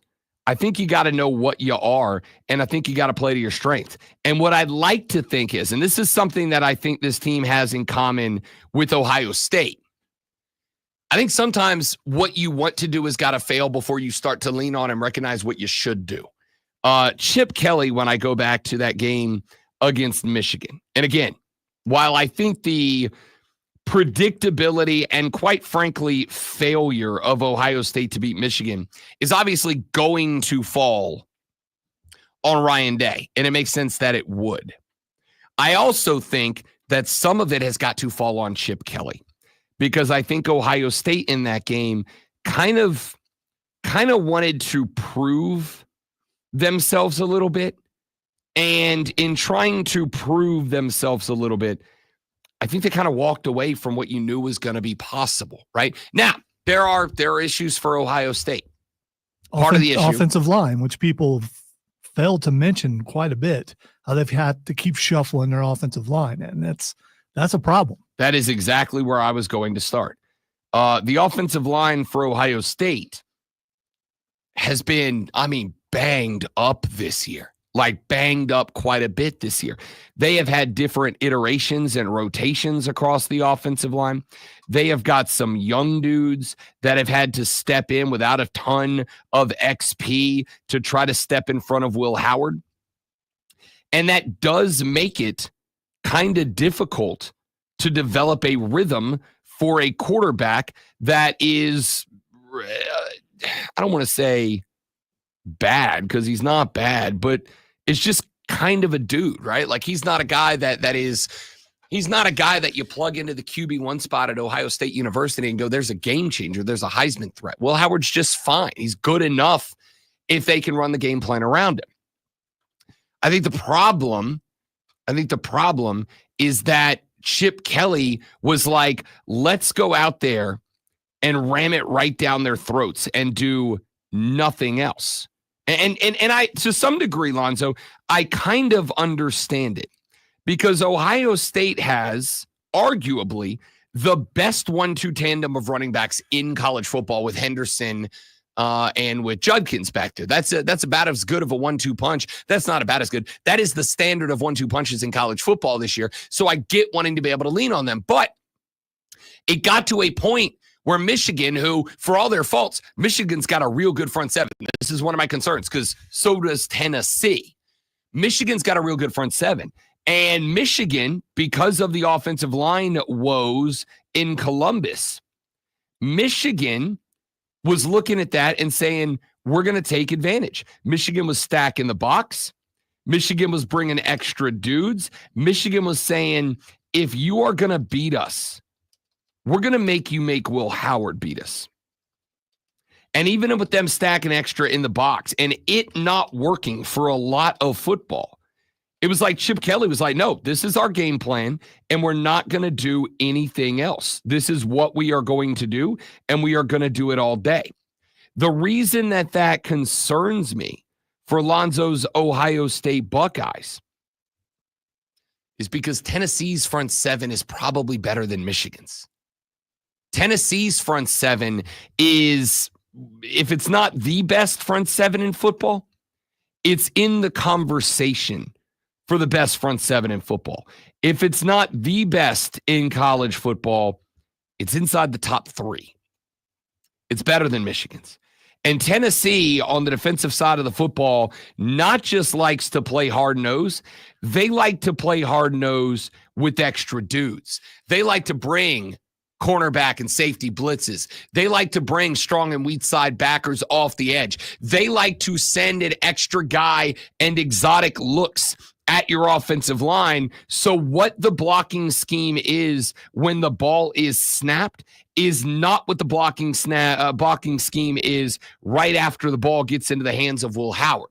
And if Ohio State is not prepared to deal with that, now here's the good news. Good news is you got like 14 days to prepare for this film and watch game film to see what Tennessee's going to do. You should know what's going to be there. The question is, can you respond and respond when it's not just that it's exotic looks, but respond that it's exotic looks from a fistful of NFL talent that Josh Heupel has put together on the other side of the ball. The reason Ohio State, Tennessee is my second most likely upset is because, number one, SMU, I think, learned their lesson against Clemson. And number 2, because the Tennessee Volunteers defensive front seven, which is where Michigan beat Ohio State, is better than Michigan's. All right. So part of the problems that Chip Kelly was doing is he gave up on the middle and kept trying to run to the outside and running the same plays over and over again. You can blame some of that on the offensive line. I think some of it is he froze or something. It was so weird because he's supposed to be an innovator of offense and have all these cool new offensive plays, and you just didn't see it. I just looked up if Ohio State got any of their offensive line back. One of the first articles that pops up is Ohio State seemingly primed to make a change on the offensive line for the playoffs. So they're still shuffling things around. Also, one article says they're about to change their kicker. So things are, if I'm Ohio State, I test that defensive line right away.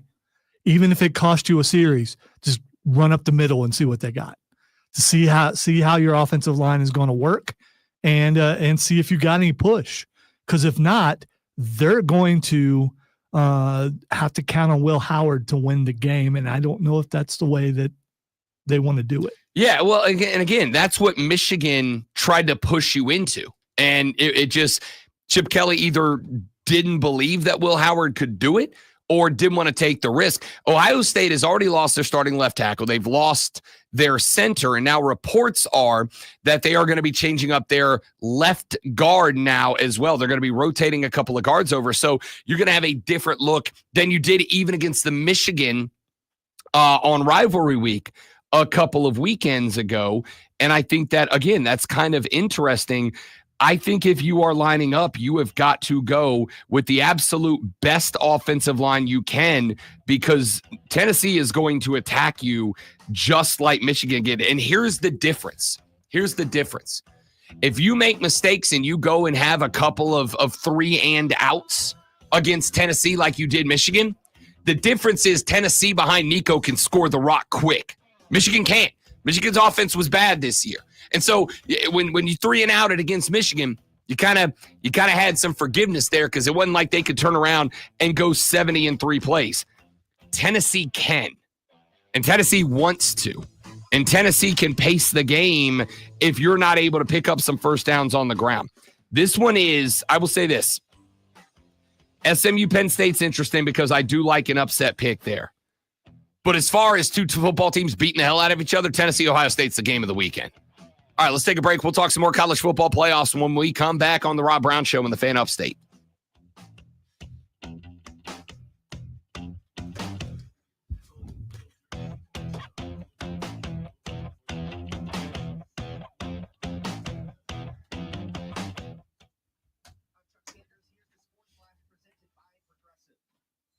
Basketball's riding a 4-game winning streak. Tomorrow, they'll take on the Harvard Crimson. Game in Boston, Massachusetts. It's a 3 o'clock tip-off. Step away 45 seconds, guys. Don't go anywhere. And I won't make you listen to me beg for social media follows this.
All right, let's get to some text on the text line 71307. Also want to remind you that you can shoot us a message on the Ray Memorial Hotline. That number or excuse me, that's not a number. That's on the Odyssey app, AUDACY, AUDACY. Go to the Odyssey app, and you can leave a message on the Ray Memorial Hotline. Go to the Odyssey app, go to the Fan Upstate page. On the middle of that page, there is going to be a button that says leave a voice message. You leave a voice message, and we will play them on the show. The Ray Memorial Hotline is open for you now.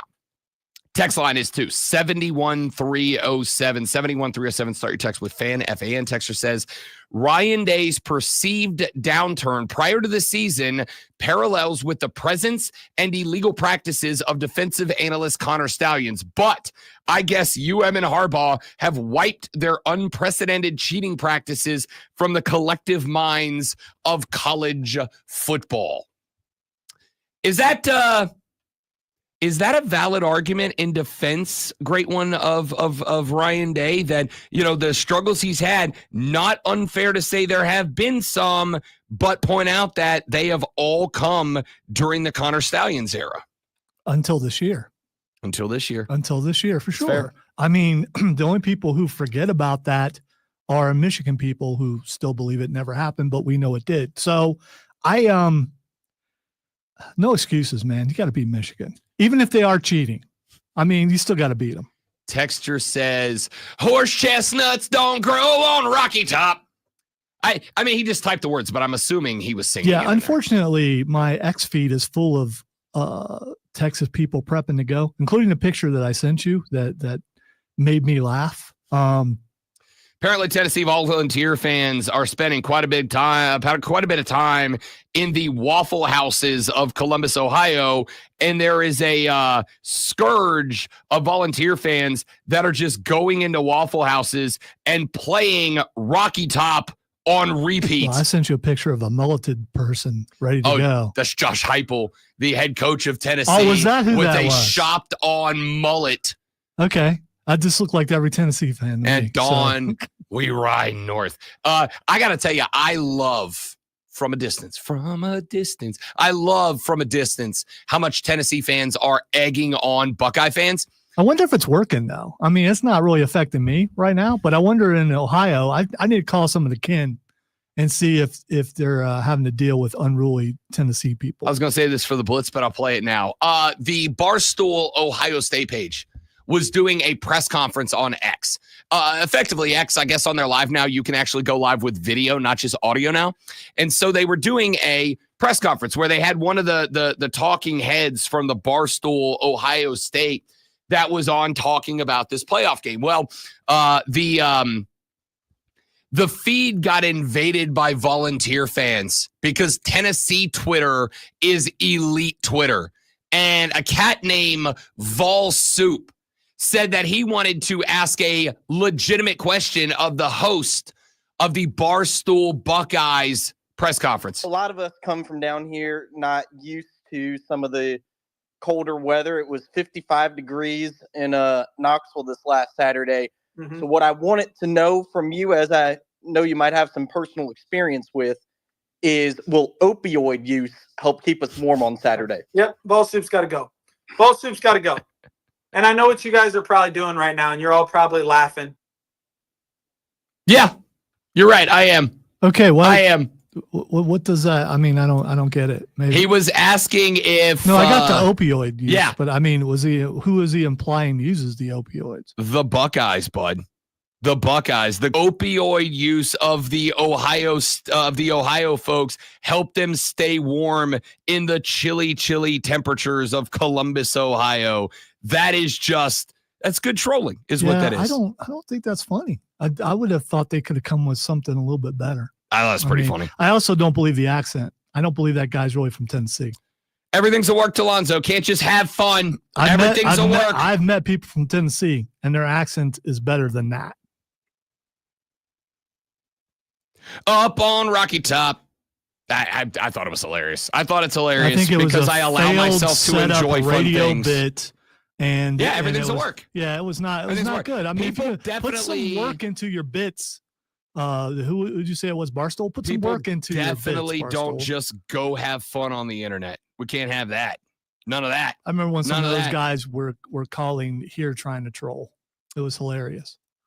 because they're so bad? I think as of right now, the Tennessee fans are very much welcoming the Ohio State Buckeye fans into full SEC mode, and it's spectacular. Spectacular. Texas said, Rob, I would love to see SMU get the respect they deserve tomorrow. SMU saw other teams run on Clemson. They thought they could do it. Yeah, no, I think that's I think that was one of my biggest takeaways from the ACC championship game, was that there were some power teams that were capable of running on the Clemson defense. SMU doesn't have power run in the bag. They're a finesse team, both through the air and on the ground. In the fourth quarter, when they got back to that, all of a sudden they run up 17 points, tie the ball game, and it's different vibes in Charlotte, North Carolina. Texter said, SMU said, keep running full speed into a concrete wall, the Dan Campbell method. Yeah. I mean, again, like that was pretty much it. So this is one of those times, I think, that I would say the lesson learned in a loss. It was very fortunate for SMU that the loss didn't cost them a playoff spot, because, again, there were a lot of folks who thought Bama should have gotten the nod over them. I wasn't one of them, but a lot of folks believe that. They are very fortunate that that L did not end up costing them their opportunity to go play in the college football playoff game. It did not, but it came real close. And the fact that they allowed it to come that close kind of could have changed the entire postseason perspective. But it was indeed a good showing there from SMU, in which they learned a lesson that we have got to do what we do. And they did it, and they did it exceptionally well. I think that showed. And I think that on top of that, and maybe more importantly, they learned the lesson, right? They learned the lesson they needed to learn, which is do what we got to do. That is a big part of the reason that I believe that that SMU is the most likely upset in round one of the college football playoffs. Texter said, come on, Rob, are you scared of the F word? And the F word feels left out of this AM. You've said things that would make Howard Stern blush, more profanity and more pornography. I mean, I don't think that's true at all. I don't know if you know this, but I've listened to Howard Stern before. He's kind of been on radio for a very long time. Hey, you know, listen, I think on this show, I think we tiptoe right up to the edge and we have a little fun dancing around it. And then we come back, you know? Come back. I will say your this. Edge and my edge are two very totally different edges. That is correct. They are. But I have never ever said, "Oh, we're a family friendly show." We're not. I've never said we all are. family friendly shows do the thing that you just did. I don't know, what is that? You know how when somebody says a bad word and you go, "Oh, what a potty mouth." This is the opposite version of that. This is the bizarro world of you saying, "Oh, you have a potty mouth." Yeah, well, we're family friendly. Right? It's the opposite. It's the bizarro world version. So you're saying of that. People who don't do that stuff basically work at Wally World, because that's just like everybody who drinks a beer is a degenerate who does it at work. That's not true. It's the opposite. It's legal, and if you're an adult of drinking age, then you can do what you want as long as you don't do it in excess to the degree to where you drive home whilst drinking. Correct. Or cause problems at work or at home. Texas said Jersey Joe is rolling down the highway towards Clinton in the big truck. Jersey Joe, be safe out there on the road, buddy. Thanks for listening. Texter, why didn't you say Jersey Joe said? You made it sound like it was somebody else. It is Jersey Joe. That's what Texter, you said Texter said. Oh, Jersey sorry. Joe Jersey said. Joe. Be safe on the roads. But I appreciate you listening when you do. Texter said, work is going to be a work today. If you catch my meaning, brother. Oh, we do. We do. We get it. Listen. That doesn't work for me, brother. He said to his manager when the manager said, get some work done. Absolutely not.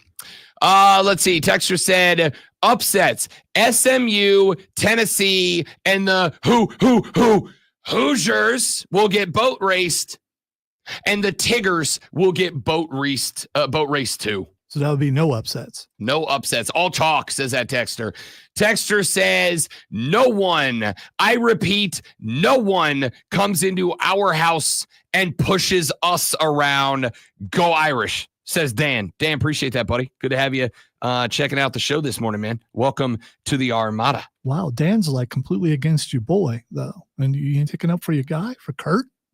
No, because I listen, I have made it no secret that I absolutely think that my Hoosiers are going to get slammed in this game.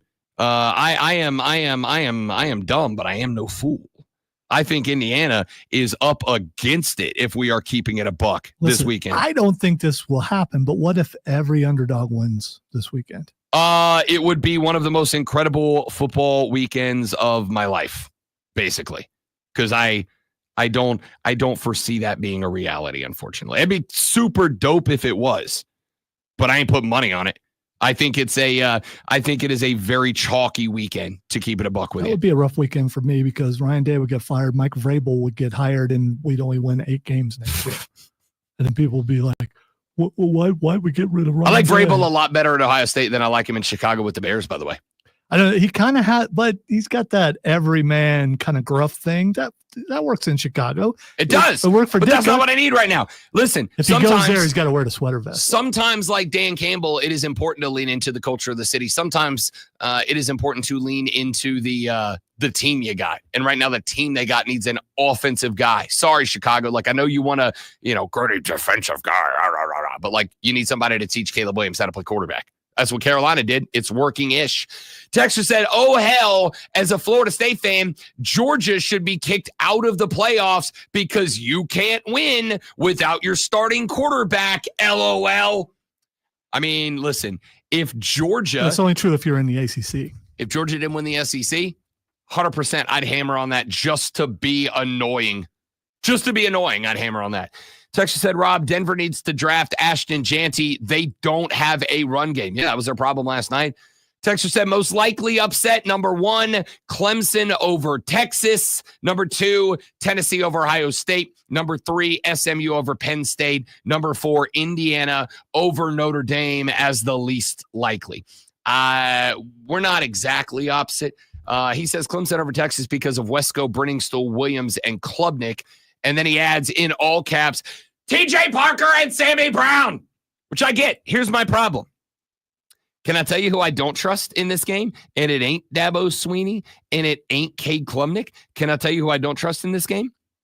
Wes Goodwin, your defensive coordinator. He was a very nice guy. I enjoyed my conversation with him at ACC Media, at Clemson Media Days a handful of months ago. Very nice guy. Rooting for him. Very nice guy. But I put a lot of the blame of the South Carolina loss, and I put a lot of the blame for SMU putting up 17 in the fourth quarter and making the ACC title game a game on Wes Goodwin. Because look, I go back to the SMU game. We've had this conversation a number of times. Explain to me how in the world you ended up in a spot where you decided Sammy Brown, who had been playing electrifying football all through the end of that season, comes off the field for the majority of snaps in the fourth quarter. And would you look at that? Coincidence? I think not.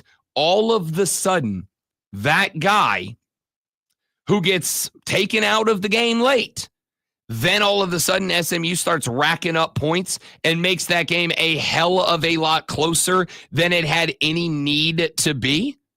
Like, you're going to have to explain to me why all of a sudden, after all the success that you had at that point, you're going to have to explain to me why all of a sudden switching to a very soft zone was the right move, because I don't get it.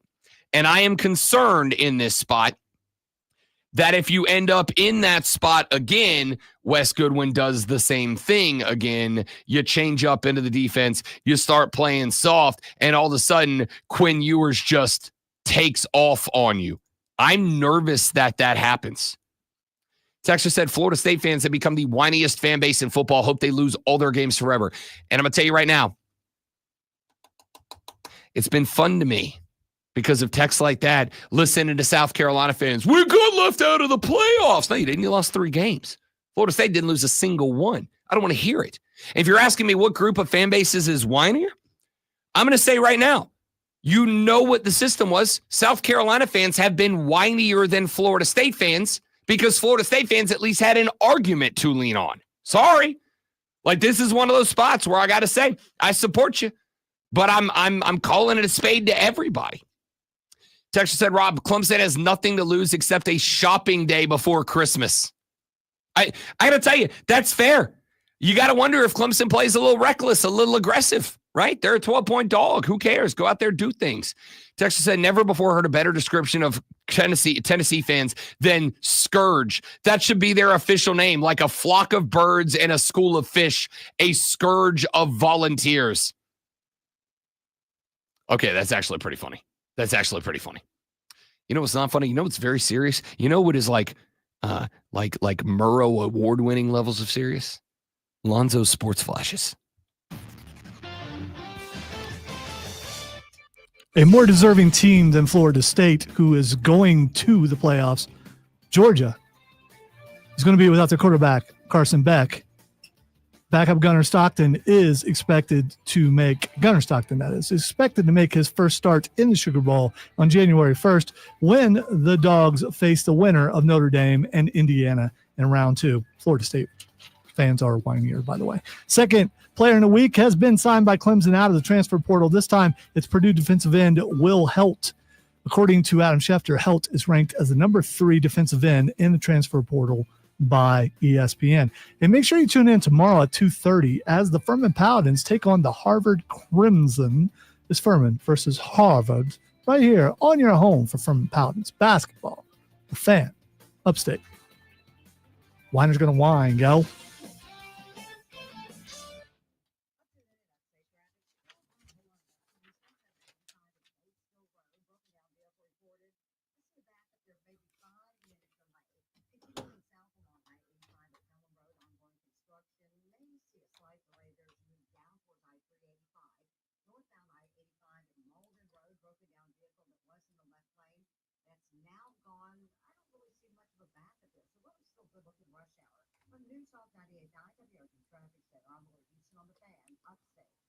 Do you know the most important factor in your company's success? It's your people. They're the heart of your business. So how do you harness this potential? Insperity can help, from recruiting and onboarding to employee development and retention. We'll help you build a stronger, more resilient organization. See the difference the right approach to human resources can make, because how you HR matters. Find out more at Insperity.com/HR matters. Good morning. Happy Friday to you also. It's not around here, though, because everybody wants to fight. I think I'm going to shut down the rest of the day. I can't shut down because I got stuff to do, but you can bet your Rudy Patootie candy ass that I'm going to be. No, I just meant shut down for the rest of the show. That's fair. So I don't make anybody else mad, so I don't say anything else Make stupid. mad. Some people get mad just because they hear my voice. Oh, that's fair. Yes.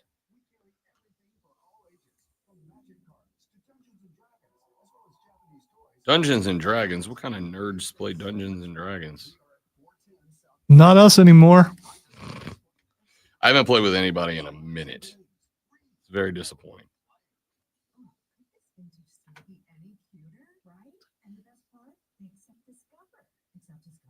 No, we're on Monday. It'll be the last day of the year for Diesel, though. Cole's already on vacation. Cole's always on vacation. Okay, you got your time, take your time. You know.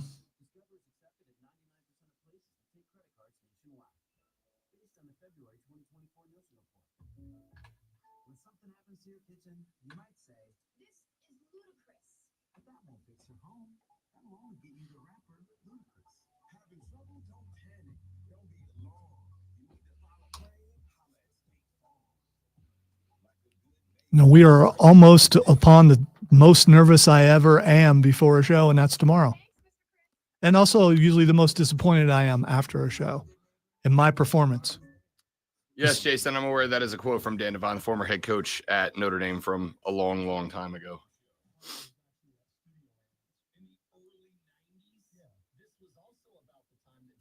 I've never watched Rudy. It looked very unrealistic. It was.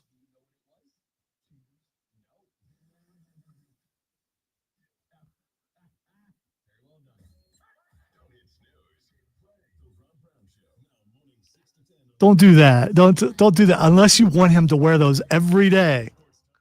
I got to tell you, I might be going back to the mall today to pick up a few more. I bet they're more expensive at the mall than they are at like Walmart. Just saying. Probably come from the same place too. Unless is that a designer? What I would call a toboggan, what you would call a beanie? I don't believe that is designer. I mean, it's Vans. The most 90s company of all. So you're paying extra for a name. No, this beanie was $14 on sale. I don't know what the normal price is. That sounds pricey to me though. $14 for a good quality beanie doesn't hurt my feelings.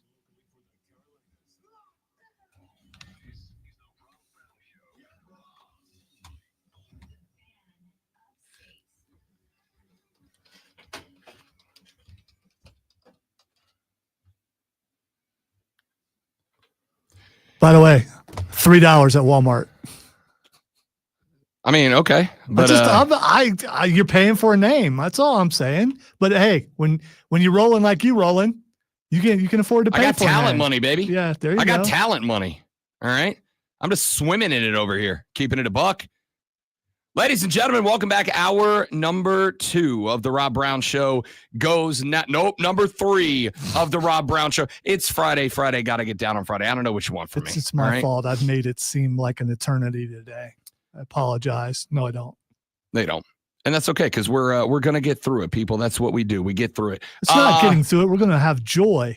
We're going to continue to excel as we always do, because that is what we do on the Rob Brown Show and the Fan Up Safety. Three-time South Carolina Broadcasters Association Sports Talk Radio Show of the Year. Winning. Rolls on. Plenty to continue to discuss, debate, and talk about. Spending a lot of time this morning on the college football playoffs upcoming this weekend. Starts tonight, 8 p.m. We got a showdown in Indiana, a bit of a rivalry game going down. Yeah, they're like a couple hours from each other. So I don't think they haven't played each other since like 1988. But if Kurt Cignetti's at the helm and they're up against the number 1 brand in the state of Indiana, you better believe at least Indiana's going to treat it like a rivalry game. I think the boys are going to be juiced up tonight. That being said, I still think Notre Dame wins the game. I don't think, well, there's no home turf advantage. I guess there is kind of. Oh, yeah, there is. I mean, it's still in the same. I just don't know that it's a rivalry. Notre Dame, Indiana is the, I believe. Do they just flat out hate each other? I don't know is the answer. Again, I don't think these teams have played each other recently enough. I mean, again, I think if you're Indiana, you probably got at least a little bit of little brother syndrome going on in this game, don't you? I think at least a little bit of little brother syndrome going on in this game. We'll find out. I'm excited because Kurt. Yeah, it's pretty simple. I win. Google me. Cignetti. Yeah, it's pretty simple. No, not again, Kurt. Not again. We heard you the first time. Hey, it's 8:00 in the morning. Let's do the audio blitz. Let's do some of our favorite sound from the weekend. And let's start with this. Dan Campbell is the head coach of the Detroit Rock City Lions. He did a little piece with the Lions social media team. He was answering some questions, and they asked him, Dan Campbell, what's your hype up music? What do you got on in the earbuds before a game starts? Lonzo, what's your best guess? What's Dan Campbell listen to get hyped up for a game? Either country and western or classic rock. Well, I've got a lot. I've got a lot, but I would say most of it probably stays with Metallica. Master of Puppets is the go-to, Inner Sandman. But believe it or not, I also like. Okay, so he said Metallica, Master of Puppets, Inner Sandman. It's great picks. By the way, he is the most. That's classic rock now. He is the most that song is classic rock. metal guy of NFL head coaches. That is 0% surprise. But at the end, you heard there at the end him say, but. He said, but. There's also what's the other genre music that Dan Campbell listens to? If I gave you a guess, it would be what?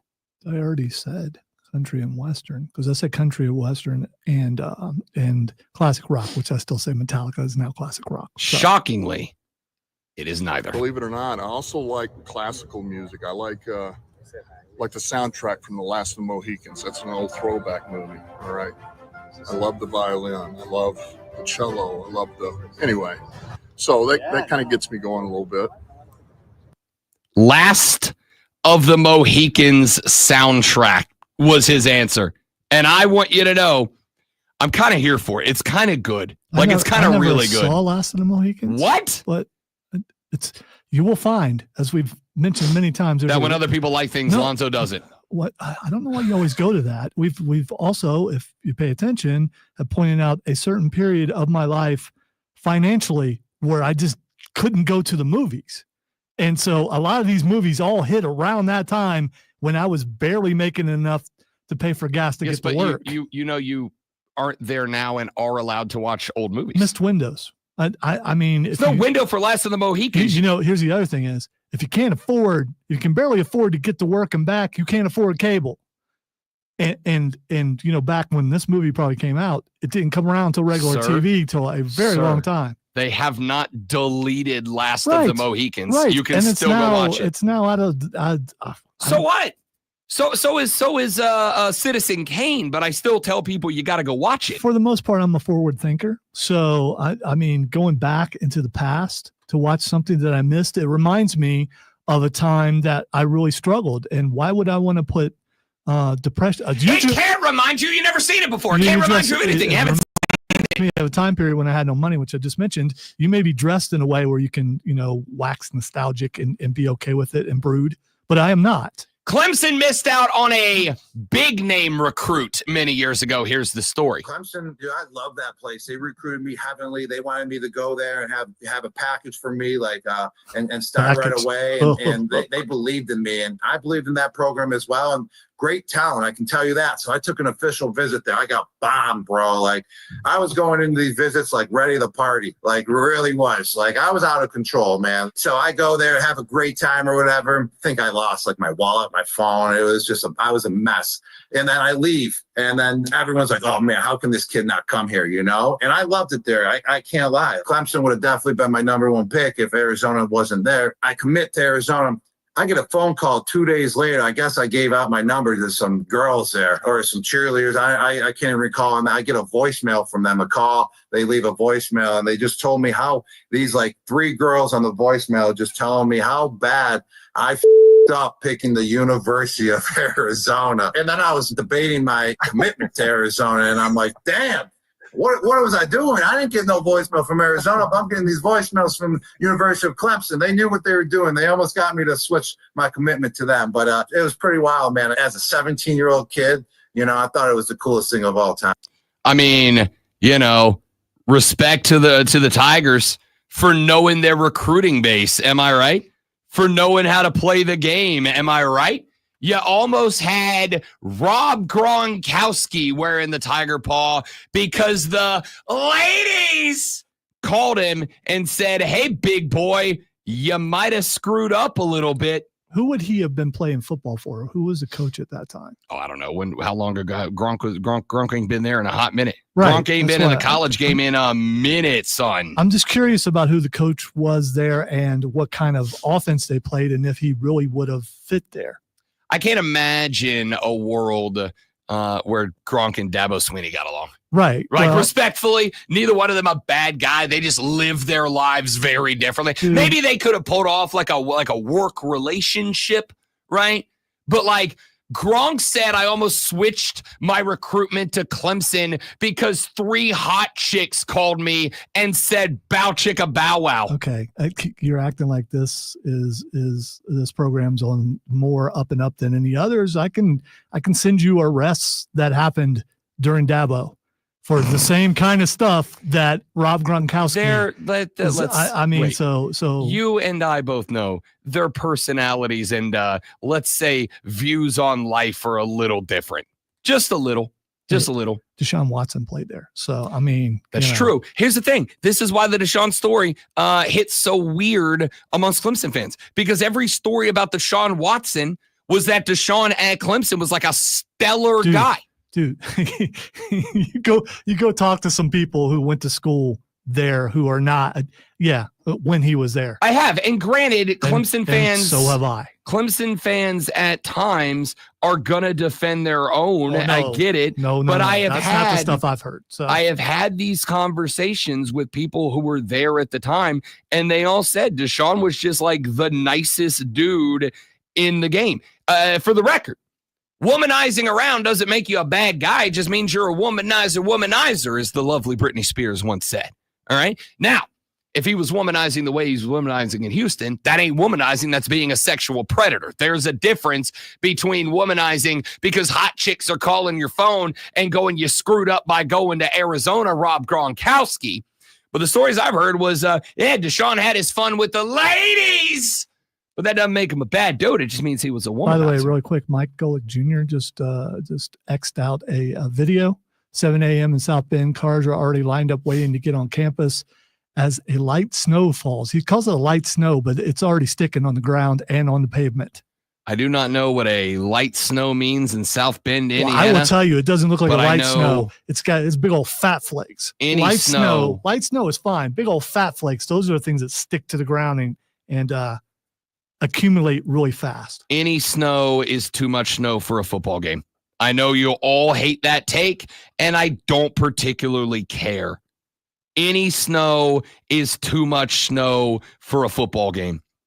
But it's college football. You can't dumb them over, so it is what it is. Let's go bananas, kids. Let's have some fun tonight in South Bend, Indiana. Last night, the Boston Celtics played a basketball game, a game in which they lost, it turns out. And after the game was over, the head coach of the Boston Celtics, Joe Mazzulla, who I am convinced at this point has got to be perhaps the most unintentionally hilarious dude in sports.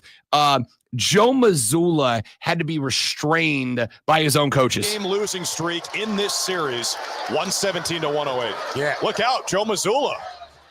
Oh, he's talking to Justin Van Dyne, who teed him and Jaylen Brown up in the fourth quarter. Well, Joe's got to be careful because they could suspend him in the next game. Celtics fans, claim your free 10-piece McNuggets with a $2 minimum purchase tomorrow. Offers only valid at participating McDonald's locations. Sam Cassell ultimately able to restrain him and walk him toward the tunnel. So number one, awesome job on the Celtics offering up some free chicken nuggets for the dub. That's pretty great. That's pretty great. Also, Sam Cassell is still around. Sam Cassell is assistant coaching there with Boston, apparently. Did not know that. Here's my favorite thing, though. I didn't play you that because Joe Mazzulla had to be restrained. I played you that so that you could hear at the end of the contest. Joe Mazzulla went into the press conference. He was still a little bit heated up. One of the reporters said, "Hey, Joe, some shenanigans happened there. What was your message to those refs that you were actively?" By the way, you could lip read them. And he said, and I indirectly quote, "Bring your in over here," to a ref. Like straight up challenged the guy to a fight before he got dragged away. Hey, Joe. After the game, looked like a couple of assistants and security guard needed to kind of hold you back. What message were you trying to deliver there? I just hadn't seen them in a while, so just a Merry Christmas, Happy Holidays. I wasn't sure I was going to see them before the holiday, and I just can't let a moment go by to where you wish someone, just the best, to them and theirs and their families. He's just trying to wish the people a happy holidays and a Merry Christmas, man. But the guy asking the question, where's he from? I assume he lives in Boston. What would be? That was interesting. Joe Mazzulla very simply wanted to go and wish the officials in that game a Merry Christmas and Happy Holidays. And frankly, I think he should be commended for that. I think it is commendable that Joe Mazzulla was trying to take time out of the very busy schedule of an NBA head coach to roll out and tell the officials, a group of, let's be honest here, a group of underappreciated people on planet Earth, these officials that go out there and do a wonderful job. Joe M just wanted to roll out there and be like, fellas, the holidays are upon us. I hope you all have a wonderful Christmas season. And I don't know why everybody's hating on Joe Mazzulla instead of saying how much we respect and appreciate the fact that he wanted to go tell the officials to have a wonderful holiday season. I think that was very big of him. So good on Joe Mazzulla. You know, we need more of that Christmas spirit floating out there around these great United States. We do. John Gruden is the newest employee at Barstool Sports. He was on a podcast yesterday with a former friend of mine, Brandon Walker. Brandon Walker's a Mississippi State feller. You know those folks in Mississippi State. They love their clanger, clanger, clanger cowbells. You know who doesn't? And all of a sudden, I feel bad about making fun of Chucky's weird sound bites. Chucky. Everybody I've been to Starkville twice. Yeah, did you like it? No, I didn't. You're a real coach. I said to myself, why would anybody have a cowbell and ring it? Yes. I went to a Tampa Bay Ray Major League playoff game, and we were doing the cowbells. I left in the fourth inning. I can't. Every time they completed a pass. This is why we do it, because when a coach like you comes at Starkville and he looks up and he hears the bells, he wants to quit. He wants to lay down. He wants to quit. You couldn't handle it, Coach Gruden. You couldn't come into Starkville and win a football game. I went down there with the Tennessee Volunteers, and we whooped your ass with all your freaking. No, not me. Not whip his ass. School coach. The highlight of Mississippi State is an Egg Bowl win. That's their. No. Cowbells are the most annoying things in college football, and I stand with John Gruden. I stand with John Gruden. Cowbell overall is annoying. Cowbell overall. No, if it's on a cow, it's understandable. All right. Cowbells should be utilized for cows. This is one thing I have gotten into it with a couple of fans at Swamp Rabbit games, because there is a collective of Swamp Rabbit fans that want cowbells to kind of be the thing. And I'm like, no. Yeah. You just posed a problem for me for tomorrow night. No, again, in music, cowbell's fine. I got a fever and the only prescription is more cowbell. Because I was going to surprise you with something since you were unable to procure something. That's what I was bringing for you to play. Fine. Cowbells in music make perfect sense, and I'm on board. Okay, because I can switch it out and give it to somebody else. No. But listen, look at me. Legitimately, you're killing me where you're saying this like, oh no, I already had that plan. I was going to surprise him. I was going to bring it in. Now it's going to look like I'm doing it as, a troll or something. And you would never. You would never. No, never. Not over there. I would never. Cowbells are fine in music. Cowbells are fine when Will Ferrell is doing an SNL skit. Cowbells in sports are annoying and they need to die forever. That's just all there is to it. All right, when we come back, there is some more audio that I did not get a chance to play here, but I am going to play it for you when we return. I have asked the question in the past, why in the world do you guys get so mad at the transfer portal for players? But we're always good with coaches who say, bleep this, I'm out. And I've said for a long time, I think it's a little bit disingenuous to do so. Well, there is a coach who has hit the transfer portal this offseason, and he is currently being roasted right now by members of his former fan base. And I'm going to give you some insight onto that when we come back here in just a minute from now. The Rob Brown Show carries on. It's the Fan Upstate.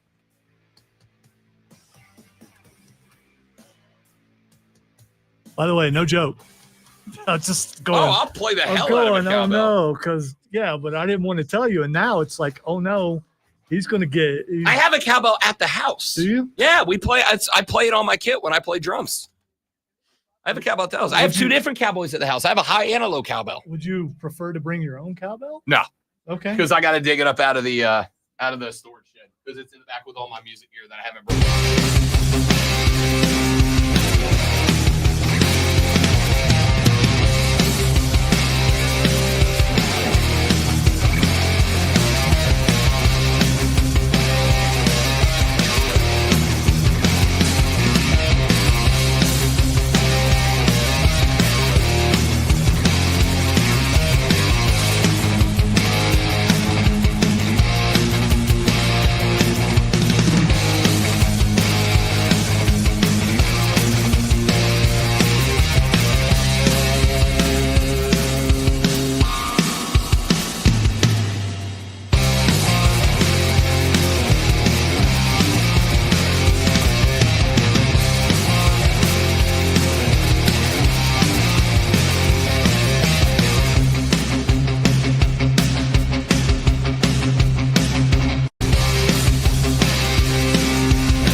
He switched chairs.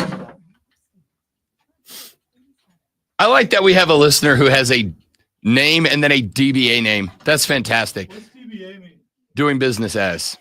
I would rather have played in the snow than in 45 degrees in a driving rainstorm. I'd rather not play at all in weather. Let's play 72 in sun every game. You know, when football players can be the best version of themselves. Also, if you guys are so pro elemental football, why are we good with field heating systems under Lambeau Field? We should rip those out, right? We should make them rip those out because part of the elements is what it does to the ground. Am I right? I don't know what this Wii stuff is.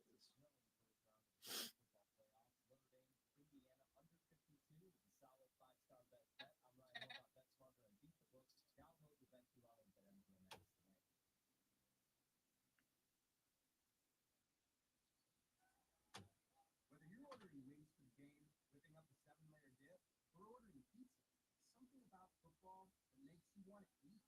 And this football season, Uber Eats has the best deals on game day food, no matter what. Open enrollment is going on now, but not for long. That was weird. Uninsured in 2025. South Carolina Blue is here for you.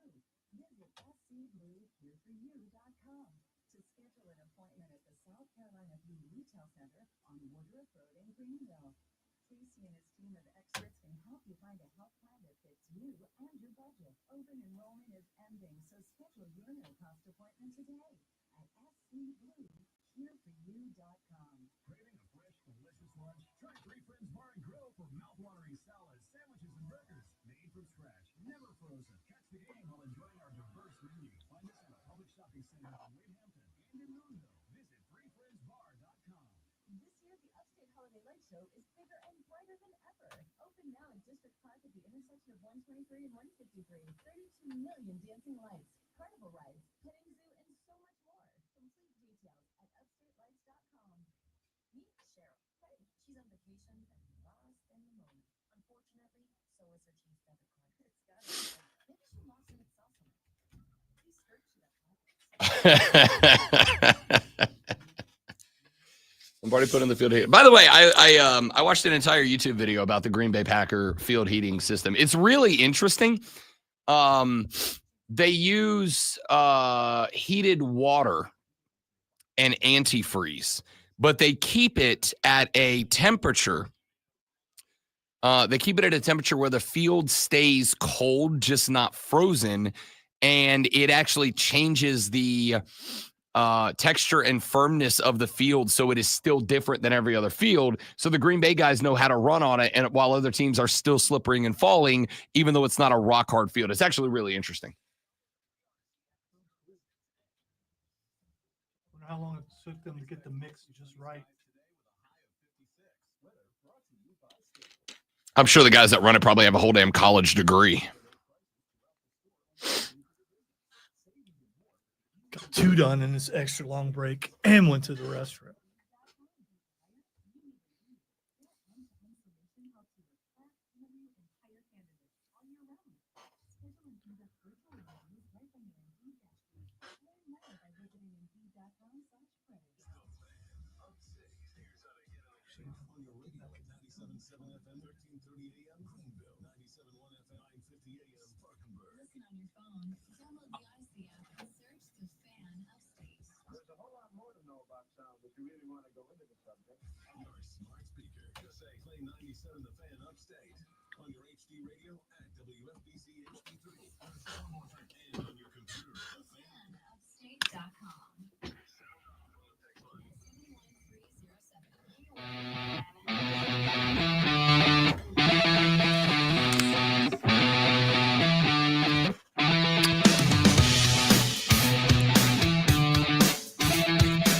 One of the things that I have spent quite a bit of time in my time here in the upstate talking about is the belief that fans to some degree are a bit hypocritical in their stance on the transfer portal. I've said that one of the issues that I have is the fact that fans have always said, you know, all the portal, these kids, no commitment, no this, no that, the other, while watching head coaches transfer jobs all the time. Well, there was an interesting story that is taking place as former Washington State University head coach Jake Dickert has left the program. He is headed to Wake Forest to replace Dave Clawson as the head coach of the Demon Deacons.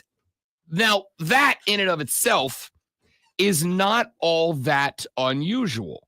Moving from a school that does not have a conference right now. Well, they do, but it's the Pac-2. And the Pac-2, even if they do expand and add some excellent schools like, I don't know, Tulsa or something, is probably never going to have the same pedigree that it did back in the day.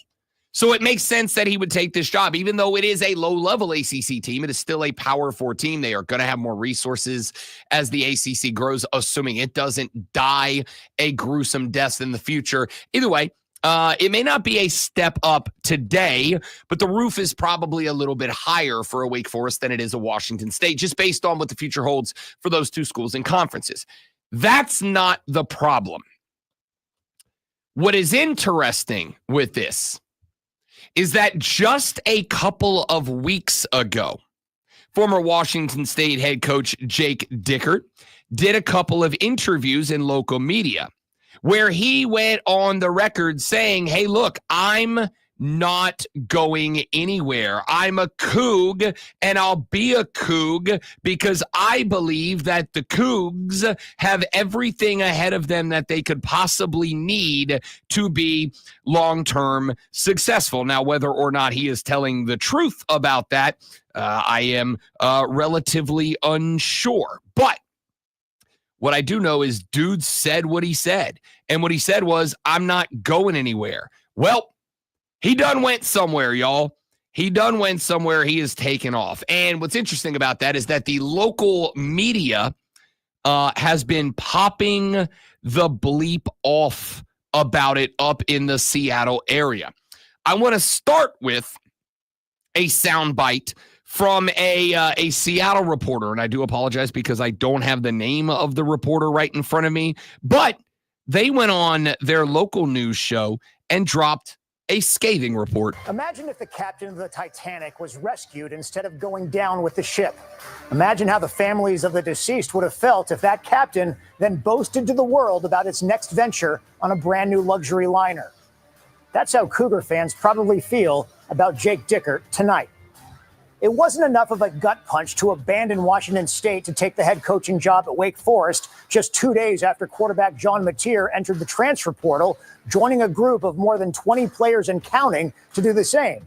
A mass exodus that leaves the Cougs with a decimated coaching staff and decimated roster.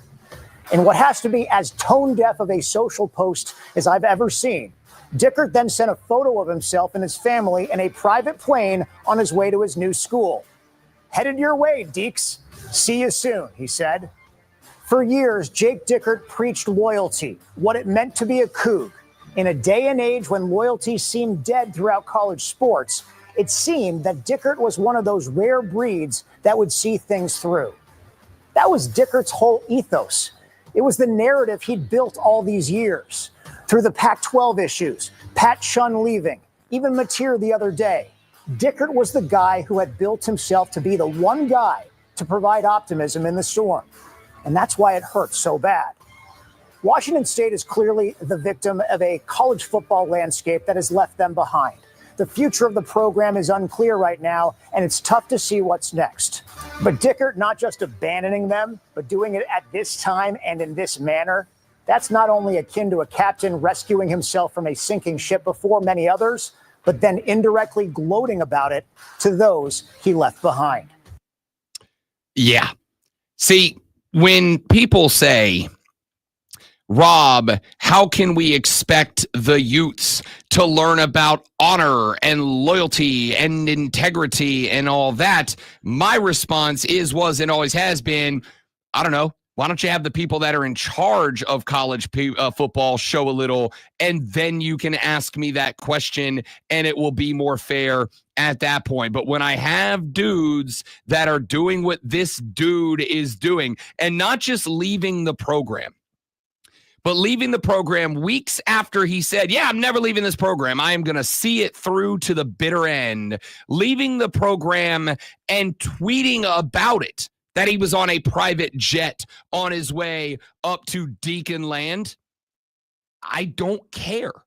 I don't care that players have the option. By the way, he wasn't the only one. There's another guy, radio host Ian Furness of 93.3 in Seattle, went on the record. He had done an interview with former head Washington State coach Jake Dickert just a few days ago. What about the kids left in the program that aren't in the portal?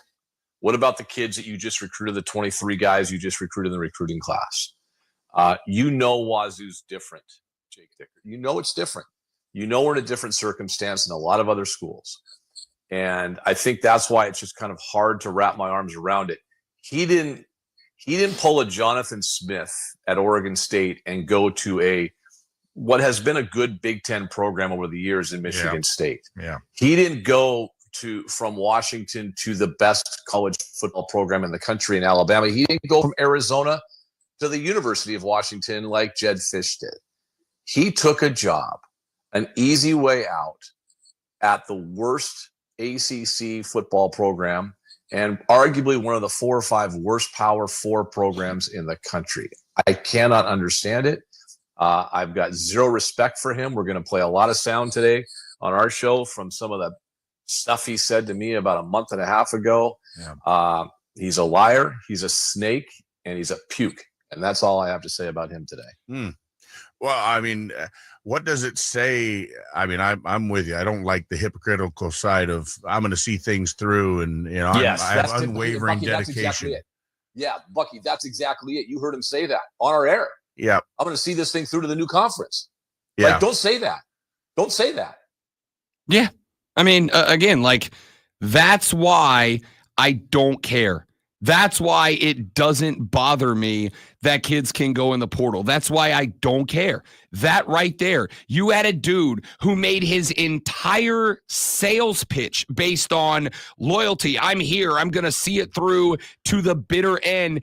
And the minute a Power 5 school called up and said, hey, big dog, how you want to come join us? How about it?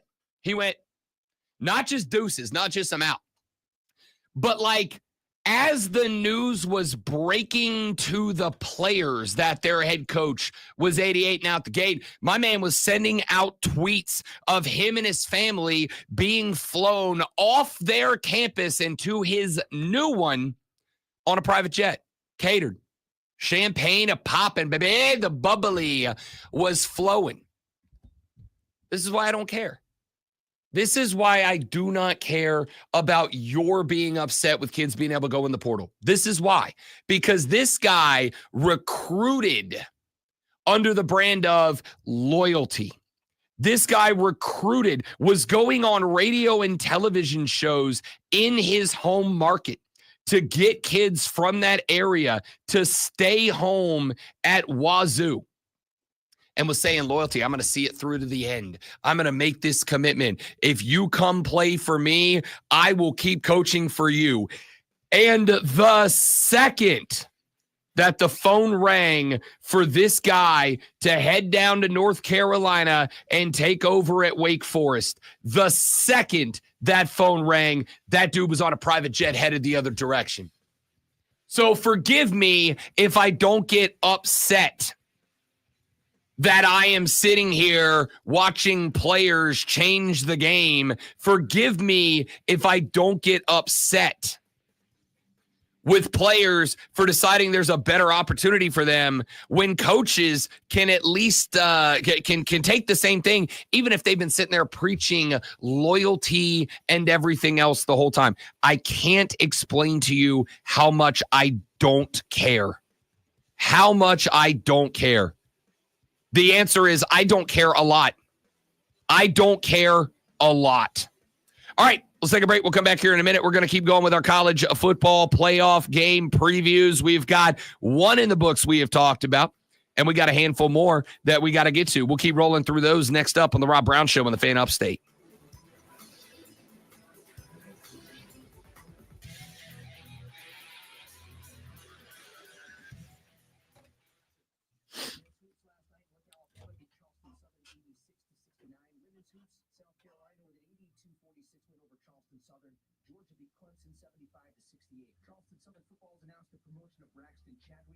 Director of Football Operations, assistant coach. The announcement was made on Thursday. He spent the past 2 seasons in the program as a grad assistant. South Carolina defensive end Kyle Kennard was named a consensus All-American on Thursday. He's the 5th Gamecock to be a consensus All-American in school history, joining George Rogers, Del Wilkes, Melvin Ingram, and Jadeveon Clowney. A second key contributor to South Carolina's 9-win regular season is moving on to the NFL. Running back Rocket Sanders announced on his X page Thursday afternoon his intention to enter the draft. He's not expected to play in the bowl game. Sanders rushed for 881 yards and 11 touchdowns.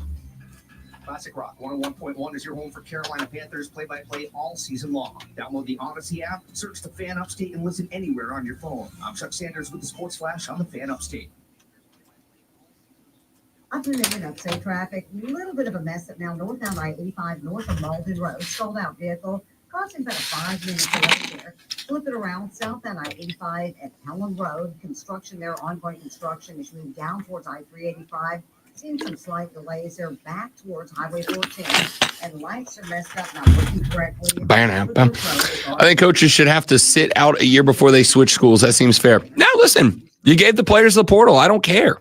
Like, part of the increase in responsibility and options for the players is that you're in the real world now. And in the real world, sometimes bosses move, sometimes managers move, sometimes people take other opportunities that are better for them and they move on.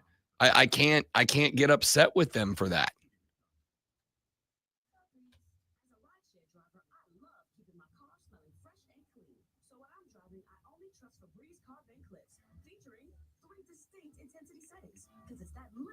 That sets me apart. I can turn the intensity down for subtle freshness, or I can turn it up for when I want lots of scent. So whether it's set to low, medium, or high, with Febreze Car, I know my car's going to smell amazing.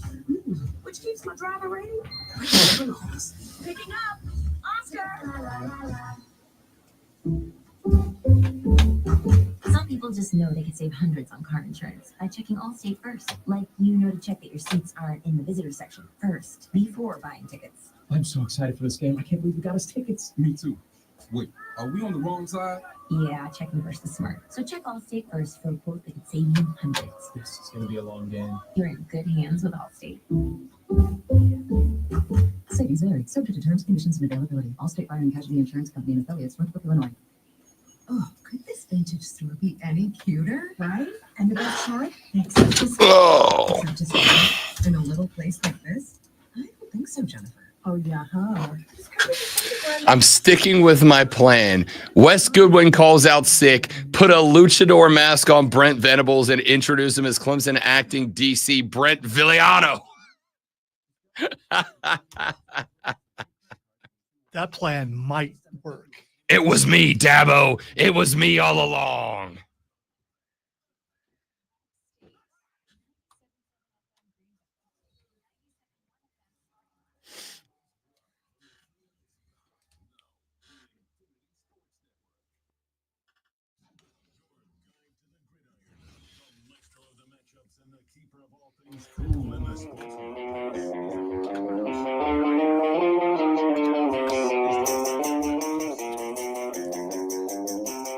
We have been talking a lot of college football so far in the show as we wrap up hour number 3.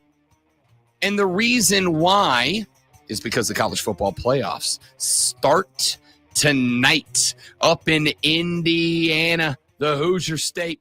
It is the Hoosiers taking on the Notre Dame Fighting Irish. And yes, I am quite excited, ladies and gentlemen. I will not pretend that I am not. How could you not be? The first ever 12-team playoff just about set to get started. We have talked a lot about Ohio State and Tennessee so far this lovely AM. We talked a little bit about Indiana and Notre Dame, but now that we've got ourselves a bit of a lengthy segment here, what do you say we take just a moment to dive headfirst into this Clemson v. Texas game out in Austin, Texas? And I think there's quite a bit to break down in this one. I've started by saying, and I stand on it, I think it's going to be a big ask of Clemson to win this game. I think it's going to be a very tough ask for the Clemson Tigers to win this game. I think you are looking at a game in which you are basically at a disadvantage about everything. I mean, honestly, like, I'll start with a couple of things. I will start with, I don't think Quinn Ewers is that much better than Cade Klubnik. I don't think Quinn Ewers is as far ahead of Cade as he's being made out to be. Now, I will also say, because while I said earlier in the show, I think it is important for me to be right, and I take pride in being right. I was dead ass wrong about Bo Nix. Bo Nix might be a dog. Bo Nix, Captain Checkdown might be a dog. Or maybe it's the coach. You won't say that, but maybe it's the coach. Listen, again, I've never said Sean Payton's a bad coach. I've said Sean Payton, we need to stop pretending that he's like this, elite genius of all time. And that's from somebody who has Sean Payton to thank for my only Lombardi trophy. But I believe that if an Andy Reid would have been in New Orleans in the Drew Brees era, I'd have had 3 or 4 Lombardis right now. I have one. The most accurate quarterback in the history of the National Football League. My guy got 1 Lombardi with the teams that New Orleans trotted through there. I think he's a good coach. I just think Sean Payton is Sean Payton because of Drew Brees. And just so we're clear, it ain't a bitter thing, because I feel the same way about Bill Belichick with Tom Brady. Hoodie ain't hoodie without Brady quarterbacking his squad. That's just how it is. Bo Nix a dog. But the point here is not to get into a Bo Nix and Sean Payton conversation. The point here is to point out that, hey, even Rob Brown, who does indeed know ball, is going to get one wrong every now and then. But my assertion is that Quinn Ewers is okay. He's okay. I've already said he is towards the top of this quarterback class, but I think that says more about the quarterback class than it says about Quinn Ewers. Texas is a 12-point favorite. The over-under in this game is set at 51.5. Clemson plus 350 on the money line. So 3.5 to 1 if you want the outright Clemson upset in this game. Here are some of the things that we know about this contest so far. Obviously at 4 p.m. on Saturday at DKR Texas Memorial Stadium in Austin, Texas. This is the biggest point spread game of the weekend. Clemson, as we mentioned, a 12-point dog.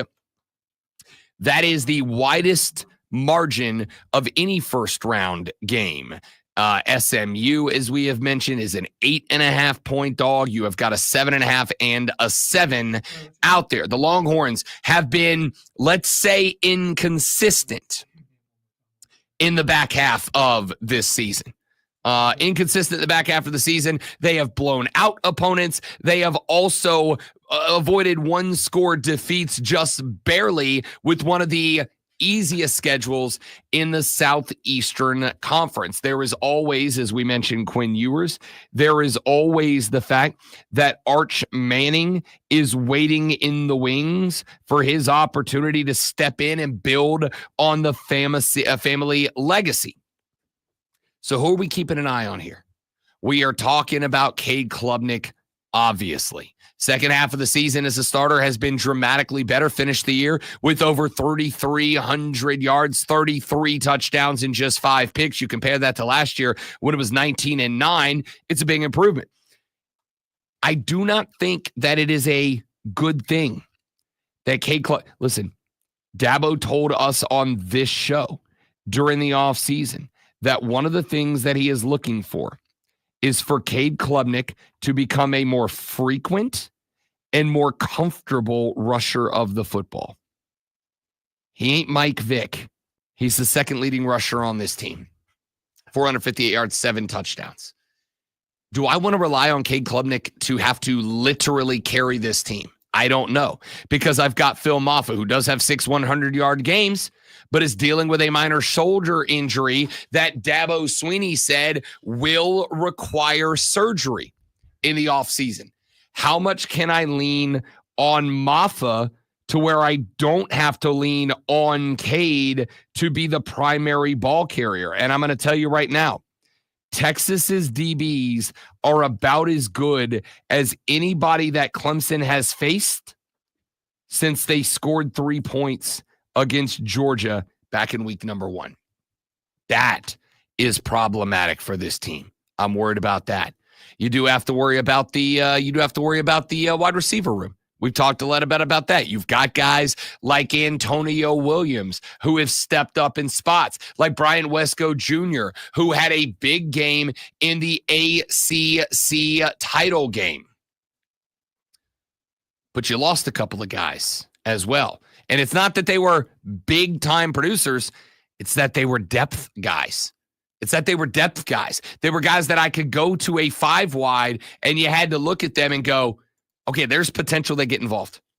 There is potential that these guys start to make a difference. And now those guys ain't there. What does that do? I don't know. What can Clemson do to win this game? Lonzo pointed out yesterday, number 1, rely on Dabo Swinney's leadership. This is a game, not that it's not this way every game, but this is a game where I think it is imperative that the Clemson football players understand. If Dabo says it, it goes on Saturday. No questions. If Dabo says it, it goes. It's golden. This guy's been here. He's done it. There are some spots this year where I have questioned Dabo Swinney. I have brought up what I thought the problem was last year, and I think it has crept back in a couple of times this year.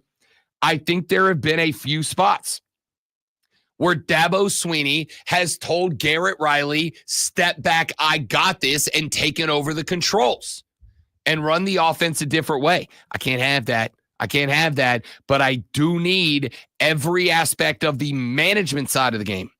I need everybody else in that locker room to understand if Dabo says it, it's gold, because Lonzo has pointed out, and it needs to be leaned on. The guy's got more experience in this role than anybody else wearing a headset this weekend. You better trust that experience to carry you through. All right, let me get a phone call in here before we head out to the break. Lonzo, I don't have my call screening software installed yet. Got that fixed yet. Nope. It's Tyler. Tyler, welcome to the show, big dog. Great to have you back, man. Morning. Hey, so wanted to give you a little dose of Friday optimism. Let's do it. I'm a glass half full guy. I try to chase the good until it obviously has come crashing down on us a few times this year. But an interesting stat I saw this morning when I was cruising through some stuff. So barring crippling turnovers on special teams errors, decent teams who survived the first few drives against Texas without giving up 2 touchdowns and multiple touchdowns are most likely in for a fourth quarter game. So this is the drop-off. So Ewers has crazy drop-off quarter by quarter. So listen to this. So first quarter throughout the season, 72.6 completion percentage, 71 yards on an attempt, 9 touchdowns, 4 interceptions. Second quarter dropped to 66%. Third quarter, 62%. Fourth quarter, 49%.